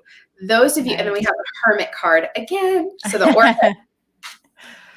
The Orcas are telling us, well, I can't speak for them, but I would say with the Hermit, the Page of Pentacles, this may really be an encouragement or an invitation to focus on our small units, our very, like the family unit, children. Pages are typically children in tarot, as you know. So this could be like, hey guys, pay attention to the kids, pay attention to what the kids are doing, right? Interesting. Yes. The Space Marine here has been asking me about the Fool card for like 20 whole minutes. And anytime someone asks a question more than like 3 times, I'm like, okay, like this person really, really needs to know. It's dedication. It is. It's persistence. Sometimes persistence pays off. So Space Marine, the Fool is number 0 in the major arcana journey. I believe it is an Aries energy, Aries being the first. Are you Aries, Alexis? I have on my tropical chart, I'm an Aries rising. Okay, I'm an Aries rising as well in my Vedic chart. Oh my God, that's so fun. We have a lot of like, yes, getting off track. Yes, my Vedic rising is Pisces, so I get to have that little moment, but I definitely find myself being more Aries. You can summon it. You can change it. I think we can interchangeably use our charts because that's how complex we are. It's like, so what's your tropical then? If your Vedic is Aries, so your tropical is Taurus? So my tropical, if by tropical you mean Western, Yeah, because I'm not, Western, I'm a Cancer moon, a Pisces sun, and a Pisces rising. But I like my Pisces rising is just fine. But the idea of me being a Cancer moon just makes me want to like vomit. And you speak for the water? I don't know how that happened. Oh my God, there goes my speaker. Sorry. No. Yeah, I don't know. Space Marine has got the same thing you got going on. You guys are twinning. And the Fool card, old lady gave you a Fool card. You're in trouble. You're in trouble. Your divine feminine is restarting your ass. Like you're going on an adventure. Find your inner old lady. So the Fool, right? Like if you look at the symbolism of the Fool, he's got his little stick in his bundle. He's going on a trip in his favorite rocket ship, uncalculated, no real regard for danger. This is very childlike type of optimism because the child doesn't know pain or failure just yet. And that's why they're typically the ones to walk into, something they're not supposed to because they don't know. They don't know what it feels like to fall on their face just yet. There's so many shadows and lights within every archetype of the tarot. But I think what you really need to know about it is that it is the very, very first card in the major arcana. New cycle. And yeah, the only way you can survive some of these things is if you go in completely clueless. And then later you're like, how did I live through that? And it's like, because you were so ignorant that you just skimmed past. Like you didn't seem to be a threat because you were so ignorant to the situation you were in. And I've been there. I'm like, how did I survive some of those things I did in 2018? It's like, because you're just so ignorant. You just didn't know what you were surviving until after you survived it. So, and in that sense, it's a gift. It's like your big gift. Being unaware, you don't know what the dangers are, and therefore you can move forward. And that probably affords you, depending on the circumstances, that may afford you some like cosmic grace, with the vulnerability, the surrender of it all, the trusting of the process. It's kind of like in Mulan, the original Mulan, the Disney one, where the grandmother has the cricket, the lucky cricket in the cage. She walks across the street like blindfolded because she trusts that cricket. She does not a scratch on her. Everybody's like veering out of the way. It's a crazy old lady in the road with a cricket. And I'm like, ah! So trust the process, be childlike, and you may be rewarded for being so blank about it, right? Yeah. Remember your mission. Matthew is in the house. You know Matt, right? Yeah. Yeah, we're like a small knit community. We really are, as tarot readers. Yes, we only trust so many others with our readings. That's really what it is. Matt and I have done a couple shows together as well, and I get so excited when I get to hear what other tarot readers, how they feel about certain cards, because sometimes I really do get a little bit like I'm kind of in my own echo chamber, and I love hearing other people's perspectives on it. Me too. We should all, there's so many things we got to do. I get overwhelmed with all of the potential shows and conversations and stuff like that. It's just never ending. I feel you. And I want to do it all. That's the thing. It's like, but I want to do it all. I want to be on this cruise ship with all of us going to Atlantis for a visit. Like, I feel it. It's real. Let's do it. I think it's going to happen. I think we're well on our way. Yes. I really, really do. I think it's already on some level done. And I think we're just kind of reaching back to our material 3D selves from outside of space-time and giving ourselves little breadcrumbs along the way. Like, you're on the right track, or if we veer off too much, we'll get smacked. You know what I mean? At least me, I can speak for myself. If I do something at this stage in the game, if I do something that I know better that I'm not supposed to do, it is pretty much instant punishment. And it's not punishment from some, God or deity or Jesus or anything. It's my higher self. And she's like, you dumb bitch. What's wrong with you? So we have a plan. Yeah. We have a plan. Stop making your own plan. Yeah. Trust it, right? We have to, because it hurts otherwise. It's painful. And it's you delivering it to you because of the way it comes in. You're like, okay. Only I could have come up with that. Immediately, only I would be so vicious. Yep. Something like that. I'm trying to think if there's anything that I could ask you to ask the cards. Is there anything you can think of? Sure. Let's just ask how we can better fortify ourselves to deal with the rest of this month. I love that. You guys heard her. How we can best fortify ourselves to deal with the rest of this month. Did you just blow on your cards? Or like to switch up the energy? Yes. Is that the priestess? Yeah. Listen to your intuition. Listen to your gut, y'all. You are your own lifeline. That's right. You already know. She's got it all set up for you. Yes, the blow. I knock on both sides and I blow across the top. And I've picked up different techniques from a bunch of readers. Like, I have my Reiki teacher taught me this, the blowing technique.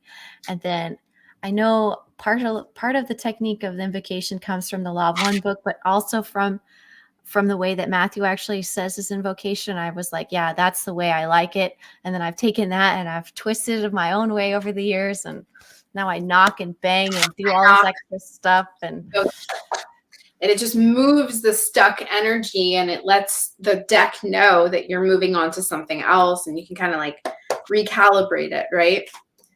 And then I'm like, no upside down cards. Not this round. And if I don't say it, then they come. And then you're like, I want that sun card to be upright. Stop it. So, okay, guys. So speaking of reversals, I did just have the Six of Swords reverse decide to show its face here. So this is our Gemini, Libra, Aquarius energy. Again, domain over the thoughts, that whole sphere of existence where I feel like, the human collective meets each other on the astral sphere, which is where our thoughts actually interact. So here in this realm, we interact, in the physical, we have conversations, we shake hands, we hug, but then there's another sphere, there's another level to it. And I think that's where the element of swords is coming in, where your thoughts are interacting with other people's thoughts and co-creating generating entire realities just in a different realm. Mm-hmm. But to answer the question that you posed before, which was, okay, guys, how may we best fortify ourselves for the rest of the month? It is June 20th. We've got, at least another week. The Six of Swords reversed here, resistance to change, unfinished business, and a general sense of resistance. So I take this as if we stiffen ourselves, kind of like if a wave has ever come and got you in the ocean and you try to brace and you're like, stiffen yourself up. If you think you can, withstand the weight, the force of the ancient ocean, you're wrong. And so much like changes occurring in our societal sphere here, and it could even be spiritual, it could be the astral changes within the astral realm. If we stiffen up and we're too tense, we may feel like we're getting fucking dragged. So if we relax that Four of Swords energy, which we kept getting today, it Yes. may be a lot less dramatic, less injury, less problematic, you know? And yes, I did notice the comments also that it is going to be the solstice. We're having that time. So the most intense highs and lows of our planetary seasonal shifts is happening right now. So flowing with it is good, because I think, like you said, it's like the energy is too great to fight it. The energy of the solstice, like the seasonal change, the atmosphere, our atmospheric ocean in itself also is going to be dragging us around in these next weeks. So we're definitely in that state of surrender. I totally agree, but I needed to hear that because I've been about a few things in my life. Yeah. But it's true. Just because you've got it. Like, if I could just tell you, like, woman to woman, friend to friend, you have been on the scene and producing like not just content, but like results that people can depend on. And you've been so consistent, and you've always shown up as genuine. I don't talk to just anybody. You guys know me. I don't like a whole bunch of people. And that's not like, oh, like you have to be cool to like get right with me. It's not even like that, because I'm a dweeb. But there are certain people that I have noticed over the years that I'm like Matt Mornian. He's another one. And I'm like, these people, we may all have our very own points of view and we do things very differently, but I recognize the people in this field that are so genuinely putting forth, contributing their own work. Even sometimes it's like big risks. Like sometimes you guys are like, you just like go like Hail Marys type thing. And it's like good, like, because I admire that. I respect that. I love when people can jump into action, and you can tell that there's a level of fear and vulnerability, and you do it anyways. So for me, that's a huge part of why I was so drawn to work with you. Finally, we've wanted to for a long time, but I'm like, I want that kind of fighting spirit to collaborate with at this time. And yes, Six of Swords reversed. You don't have anything to worry about. Roll with it. I think this was supposed to be, of course, they would come up with something like a million people jumping in on the Schumann resonance and coming up with all their own theories. You're like, no, you guys are wrong. No way. You know what I mean? It's like, don't even sweat it. Yes. And thankfully I have seen them do this a few times now, where I'm like, just give it a couple days and they'll all be gone, and I'll be back by myself shoveling, like, space weather, guys, space weather. Remember the sun? Oh, you guys are watching the news, but I don't know how they don't report about the sun on the news, but okay, like, I'm just going to post it on my Instagram. Like, I thought I was going to be an early childhood educator, but now it's like, no, it's like everybody in a way repeat the same lesson over and over and over and over, which is also interesting, but I'm not sick of it, which is also interesting. So, well, because there's so much still to talk about, and there's so many avenues and rabbit holes that I think you have yet to like publicly explore and contribute your very own voice and your very own signature to it. And that's why I never stopped doing what I'm doing, because there's a lot of people out there reading tarot, trying to put their finger on the pulse of world changes. So I easily could have been like, I'm just going to stop. Nobody cares what I have to say. But I'm like, that's not true. I care about how I feel at the end of the day, knowing that I did my best and I did what I came here to do. And clearly there really is a space for everybody that wants a space. So, and I think it's just that. But I'm really excited about the prospect of doing these kind of fusion episodes where you specialize in space weather, and I'm really taking a huge interest in the primary waters. Guys, if you haven't checked out the references and sources I've been citing, in regards to the primary waters. Please check it out. I think it is some of the most compelling stuff that people are just not talking about enough right now. It's far more riveting, in my opinion, than things like, you know, the political dog and pony show, this person saying this, who's a white hat, who's a black hat. As far as I'm concerned, that is for other people to work on. I'm really happy staying, you know, in my lane. Would you pull? Would you pull? Oh, I was like, oh, I forgot one thing I wanted to talk about on the show. So you reminded me. So yes, go on. And I have this ready. Oh no, I'm done. Well, one last thing that I got, which you were saying, like the Hail Marys, and like we do put ourselves out there sometimes with our opinions, because the psychic hits we're getting are real, but they're controversial because it's like that's something not wanted to be public. So it's hard to be that intermediary. Like, am I supposed to be that? But I was like, okay, you know, God, source creator, created people who are better at communicating than others. Like that's real. So the communicators have to communicate for the whole, or else there's no point. Like there's like an imbalance. Like the crazy scientists got to do crazy scientist stuff, and they don't like talking. They don't like going on stage. Those people don't like other people for the most part. So it's like everyone has their piece. Mm-hmm. But for me, I was like, okay, one thing I was going to ask you about was I've been getting pinged last 24 hours about unsealed indictments. And that was such a big thing right when all of the hype was coming up, right around 2017, late 2017. Everyone's like, ooh, all these sealed things. And then it's kind of been like, and then 2020 started. And that's when I was like, oh, what a convenient time to unseal all these things and do all this work. Very fantastic. And that's been a part of it, but I don't think about it too often. But this last one, the Schumann was doing this thing, and I was like, uh-oh, things are getting, you know, chaos. Yes, yes. Chaos in my backyard. Like something's going on. And that's all what it came through was like, things are happening. Like people are being, like these are being unsealed operations to go along with justice is happening. And so that's the card I got. Justice.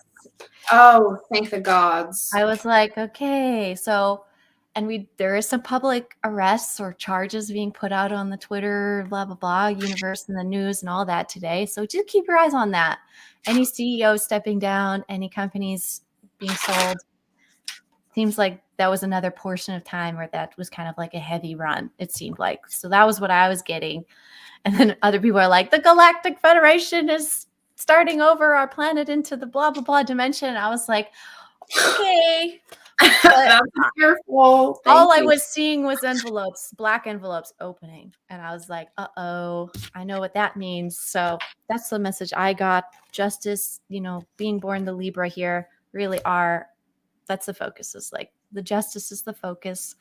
Like I was mentioning those people missing, yes, but there's other missings that I have just, you know, that's what activated me was, where are they? Where are the children? Where did they go? And it was like, got to find them, figure that one out. And the maternal instinct just was like too intense to stop.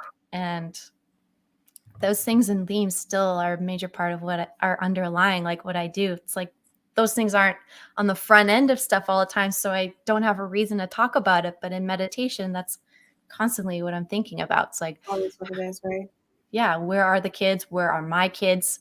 Like even in the quantum, it's like you always having to look after them, and that full circle feeling. But the indictments thing is a big one because of the actual movements and changing of management and power and structure of our society. Those structures that mostly weren't seen anyways, but they still are having to be adjusted. And we have to talk about it, even though I was never really a part of it.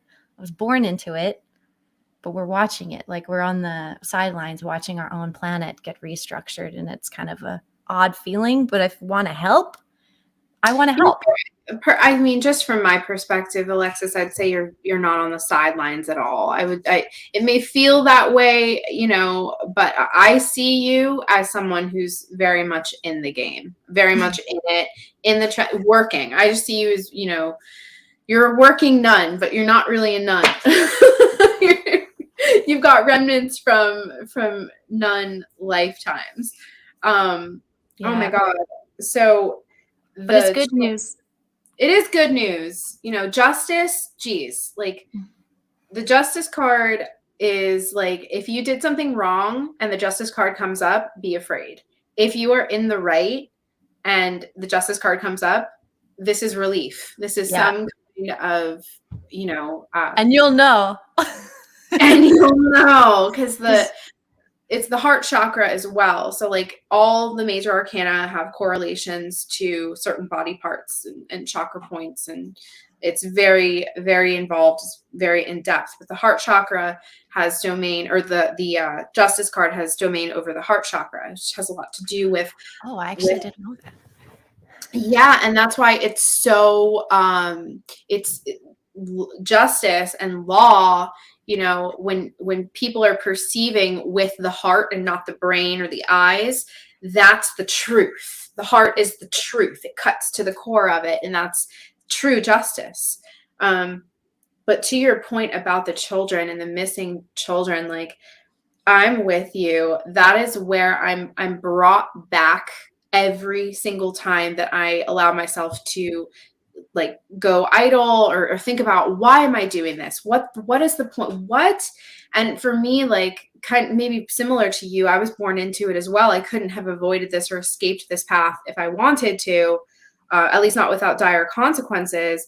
But Pizzagate, when we had this definitive evidence, and then we had the support of other people that could mirror back to us, like, are we crazy? Are you seeing this shit? And it was like, no, you're not crazy. I see it too.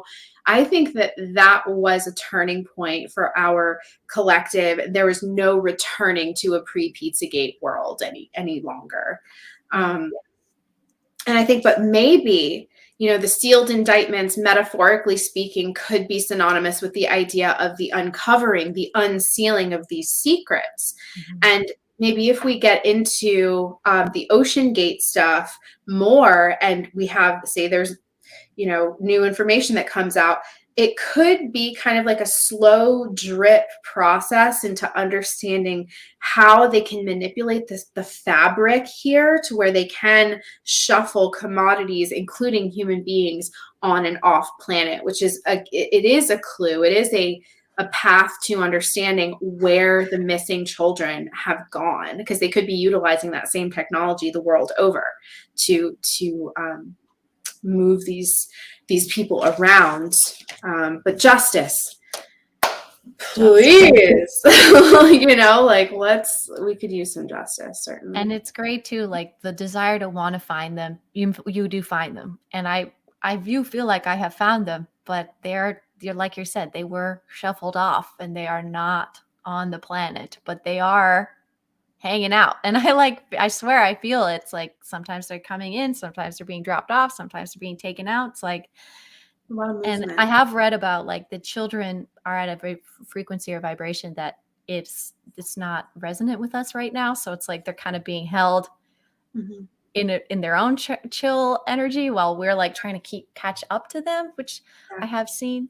I've also seen how the electromagnetic field around the Earth actually opens up at the other side of the sun.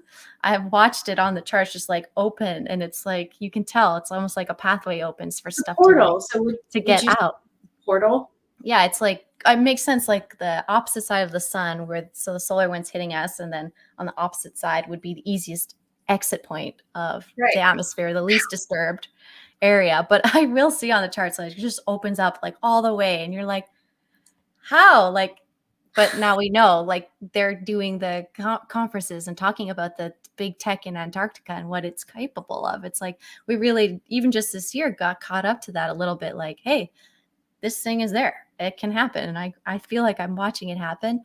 And I'm glad. It's like, okay, the understanding of what we're capable of in the good and the bad is now being shown. Because like good, you can communicate and receive messages from everybody. So you're tapped in. You've been hardwired back in to the neutrino communication base. But then there's also like, oh, what can you flip the Earth?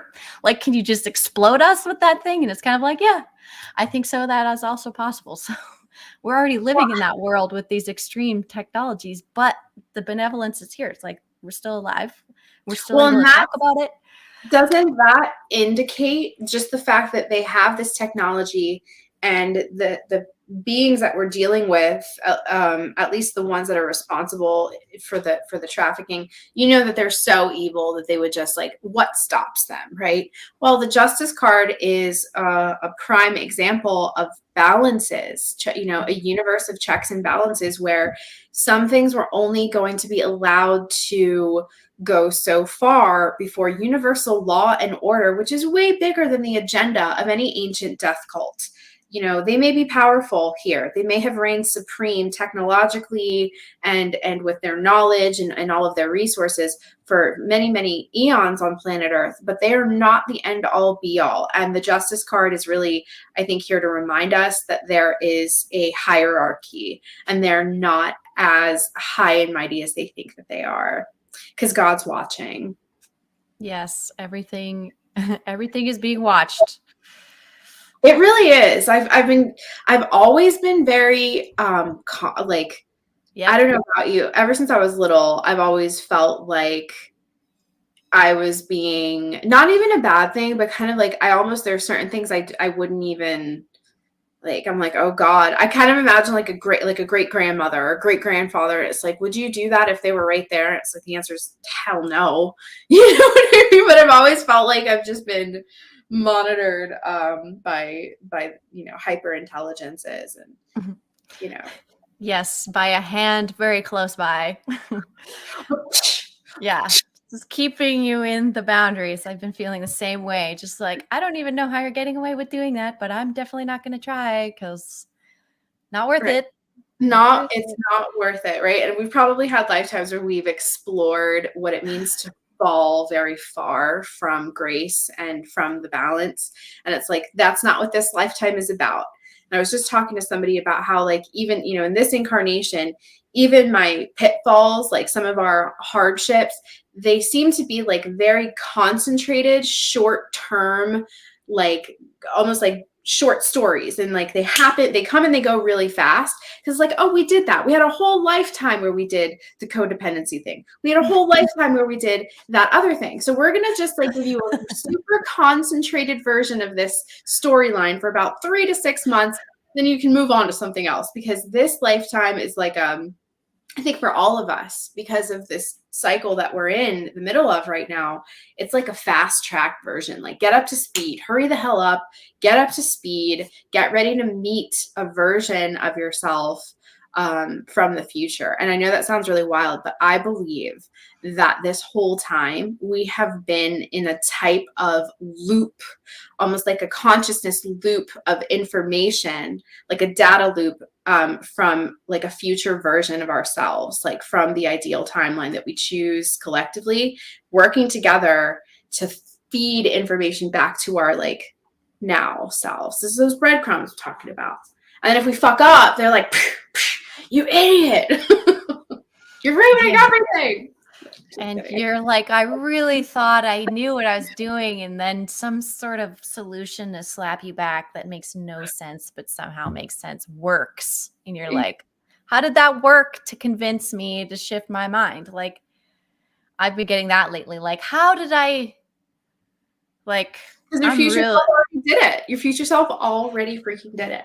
Yeah, it's been, the mantra has been like, God and I have a plan. It's been lately. It's just been like, God and I have a plan. It doesn't need to make sense to me right now. Doesn't mean I can't seem to figure it out quite yet. What's the angle? But once I get it, I'll probably be less stressed out. But we're close. We're close. I know we're feeling very close, and the party planet timeline is real. Party planet timeline. So I hear that all the time. I love that party planet timeline.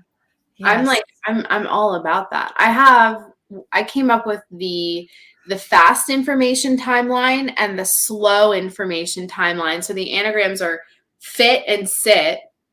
You're welcome, nice. Everybody. It's my, so the fast information timeline is what sounds like the party planet timeline, where information comes in very, very quickly and it's integrated within a knowing populace very quickly. So we can transform quality of life very, very rapidly. Slow information timeline, we're talking about the NPCs. We're talking about this huge chunk of the population that doesn't have any inner dialogue.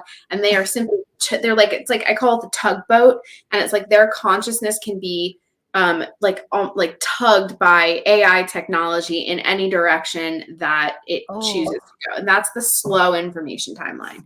And these two timelines are kind of, well, there's many more than just two, but there's a type of like battle for supremacy, which timeline is going to be, because consensus wins. However many people of the planet believe that something's going on, that's the reality that we all experience together. Consensus wins. So I do feel like we're battling. It's like we're the 300 versus 3 billion, but we're still gonna win. We're still gonna we'll still figure it out. And yeah, and then like grid working has kind of become like that language. Like when you feel like you're on that timeline, you're doing at work, you're like, I'm with the grid workers. I feel my purpose and like what I'm doing here. And then I like giggle because it's like I can feel our like grid workers in China and in India and in all these other countries that are in Russia. And it's like, wow, we have all this drama, but I can feel like there's just people like us in those countries also just holding that same timeline, that same understanding, that same happiness, because it is a win. It is a good place that we're pulling that memory from, I feel like. And I'm like, oh, homies, like, I just can't wait till we get to like be together, have some sort of reason to be in the physical together. I'm looking forward to that time. But in the astral plane, the last few days, it's felt like I've been standing in a room with all of you guys, and we're all just standing in that room, and I've been feeling that very potently, like almost like uncomfortable, like, oh, I wasn't expecting to see you here kind of energy, like, oh, I guess we're just hanging out in the same place. And it's not really felt like it's gone away. So I feel like something also happened with that lately. It was like, okay, the 300 of us are in the same room right now. It's kind of the feeling. It was like, oh yeah. And everybody, we've definitely lost it from the physical. We've lost people through the whole COVID scam. And beforehand, just in Florida alone, there was like over like 80 holistic doctors and healers in this state alone that were all taken out right before the pandemic because they were going to be, I know. And that shit fucks me up. Like, it's really messed up. It's super tragic. And yet we know that the nature of matter it can't be destroyed. So they talk about, Trump has actually alluded to forces on the other side and sort of rallying them to our aid and asking them for help, because they have skin in the game still, even though that they've passed. I think that kind of like the dolphins, the orcas, the angels, whomever else, they're wanting humanity to pass this test as well, because I do think that what happens here affects everything and everyone the universe over. And so they may no longer be with us physically, but they're certainly, the energy, the spirit of the slain, those who have been slain in battle, that is a major like metaphysical sort of like level up. Mm-hmm. So if they were, that. like they have earned some major like soul brownie points, and some of them may have as a result of their sacrifice here been placed in a position in the non-physical where they can really help, and they can serve as major sort of support fields for those of us that are still on the ground and in it. But those celebrity dreams. Yeah. I mean, even they're pulling their weight after they got their little slain experience. They really are.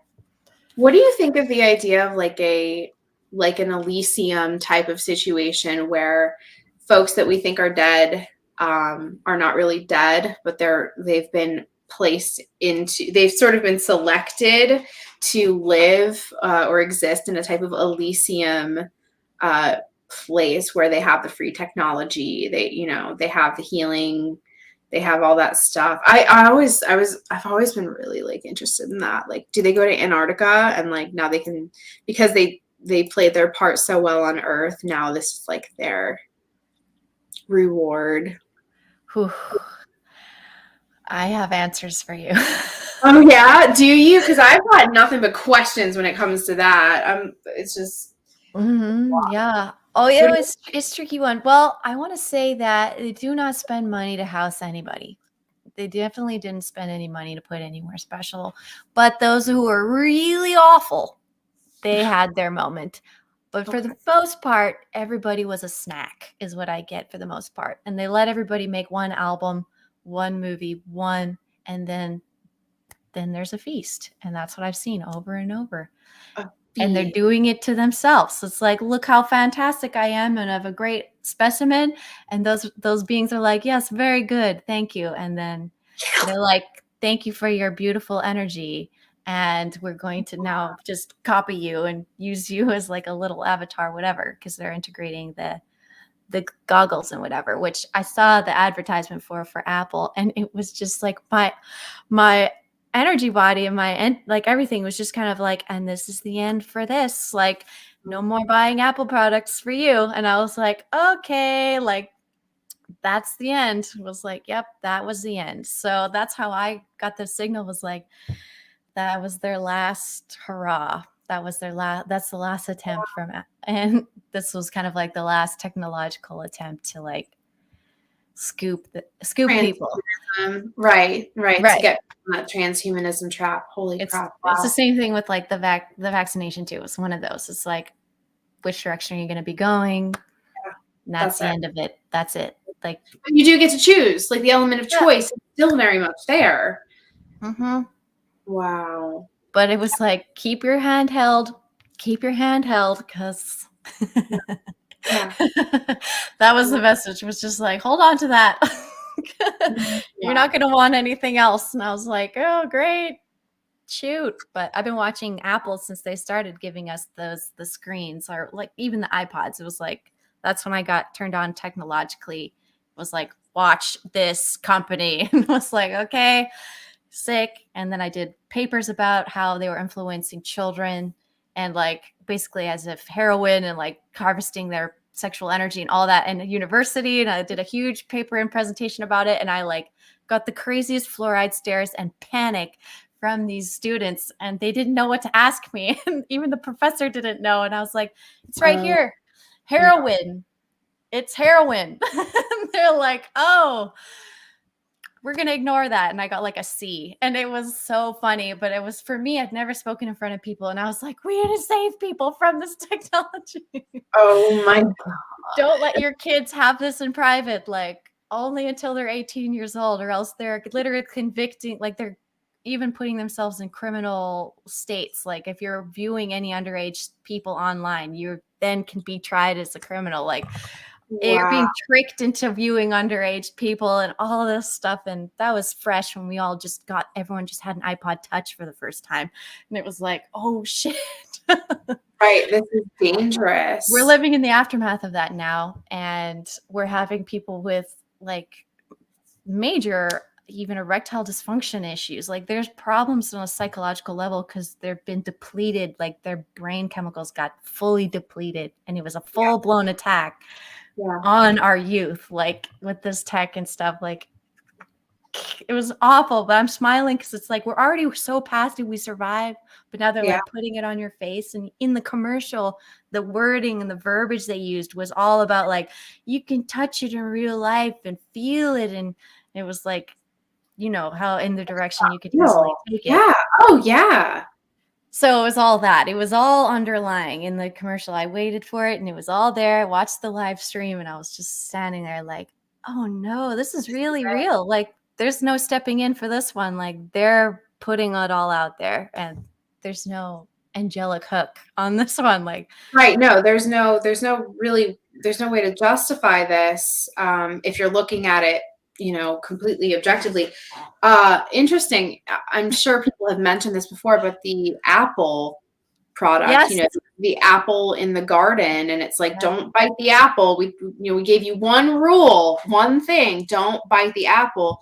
And yet they're like, look, but you can touch it and you can spank it and you can, it's like, you're right there. And it's like, just don't bite the apple. And when people are just there because they're so deprived, and it's been so many generations in the making to get us to this point, it was a lot more easy to overcome and dominate kind of a subdued populace already. But I believe so strongly in my bones that we have a fighting chance, at least for those of us that want to get through this and get to the other side and do what we have to do, not only for our descendants, but also in honor of our ancestors, those of us, those that came before us that sacrificed everything. They did anything and everything they could to ensure that we get to this place. And here we are throwing it away for,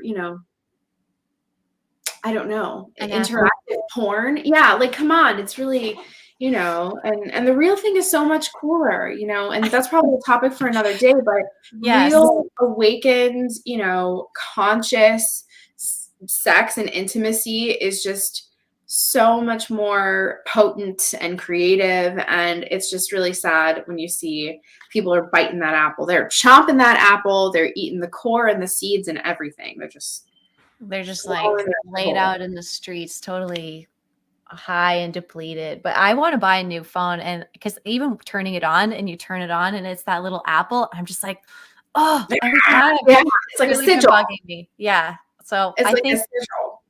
I think that was the sign. It was like, oh, I'm no longer an Apple customer. It was kind of like, oops, I got to buy an Android. But I want to get that one that takes really good pictures of the moon. I forget which one it is, but I think I might just switch over to that tech, because that whole subject and so on is very much something we have to keep an eye on. Oh, I love that. Yeah. Well, I just love that you've got, you're on so many fronts here, and you've created the bandwidth. You have a lot of space to accommodate all of that stuff. And I love to see it. Hector here said, I'm listening to the live stream at Stonehenge, and they're singing as y'all continue on these thoughts. It's beautiful. And I really wanted to bring that up because I love that we didn't mean to do this at all. No, it just worked out this way. And I love that. And I know we have to wrap it up because we're seriously going on 2.5 hours here, but I do want to pull a solstice card for everybody, if that's cool with you. All right. So let's pull what is this? Yeah, it's a summer solstice. Okay.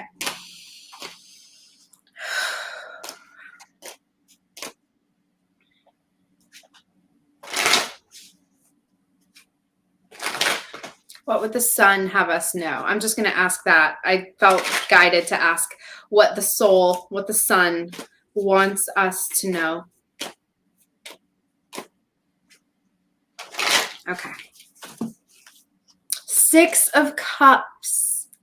Oh, nostalgia, innocence, family, kindness, creativity, and protection. So this is the children, isn't it? Anytime I get the 6 of Cups, I always think of the kids. Totally. I feel that. And also it's like this moment in history, like our solstices is that kind of, it is such a broad natural holiday and like history piece for our planet. So it's kind of like that nostalgia also so present. Like you can't shuffle our spirits about the solstices too much. It's deep in there. So, it's ingrained. It's like an almond. Yeah. Yeah. It's part of, it's who we are. It's ingrained in our DNA. And also 6, it is the 6th month of the year. It is June, marks the middle of the journey. I've had the 6 of Cups come up a lot for past life stuff. Yeah. Just because anytime, say we were to do like a relationship spread, if 6 of Cups comes up, that's typically some kind of a soul connection where you've either known this person in a past life or you've known this person throughout childhood, because it has a way of, it's the past coming back. It's the past coming back. So 6 of Cups, I think this is, it's always so interesting. I guess being the type of personality that I am, I always anticipate some kind of warlike or combative message, like, gear up, get your armor on. Everybody want to, and it's like, it's never like that. It's always more like, you're fine. It's okay. Be at peace, be calm, lean into your heart, lean into natural order. And it's like, oh, really? But I want to blow something up, you know? And it's like, yeah. What did you use to blow up as a kid? I just used to start a lot of problems. Nothing, no actual explosives, but I was very, but I was born into a government family with a zero tolerance policy. So I very much felt like a bull in a china shop. So my explosive to somebody that was raised like in the backwoods somewhere is probably very normal behavior. But because I was in a bit of I was just in a strange spot, they were like, you go over there. You're going to do that. And I was like, all right, but you guys aren't going to like the result. This isn't going to end how you think it's going to end.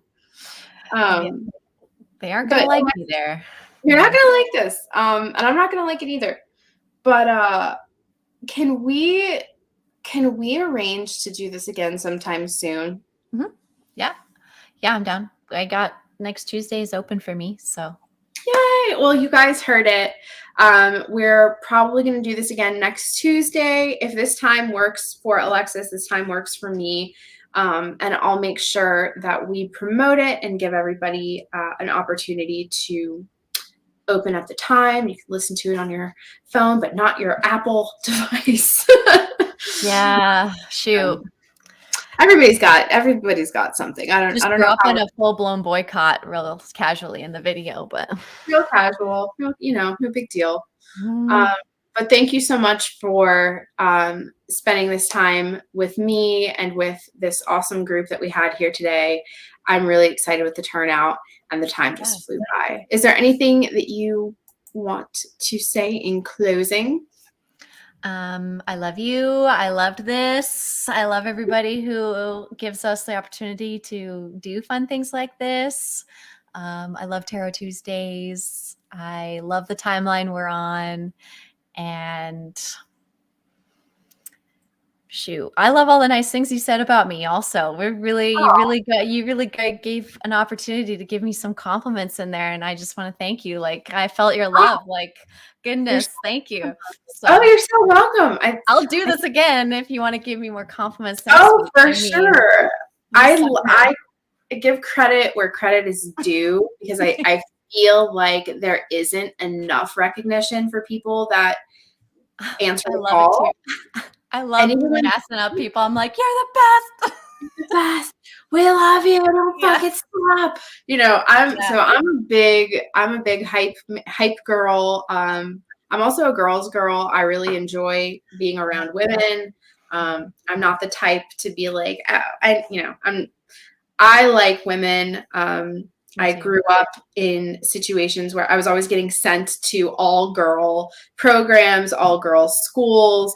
So I kind of learned that women are some of the most powerful allies on the face of the earth. And if you have a strong female tribe, even if it's just 1 or 2 or 3 women, you can change the world just with that, those bonds.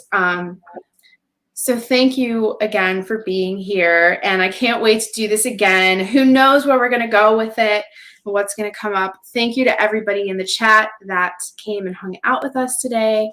And I hope everybody has a wonderful rest of your week. In love, in light, many blessings. Bye, everyone. Bye.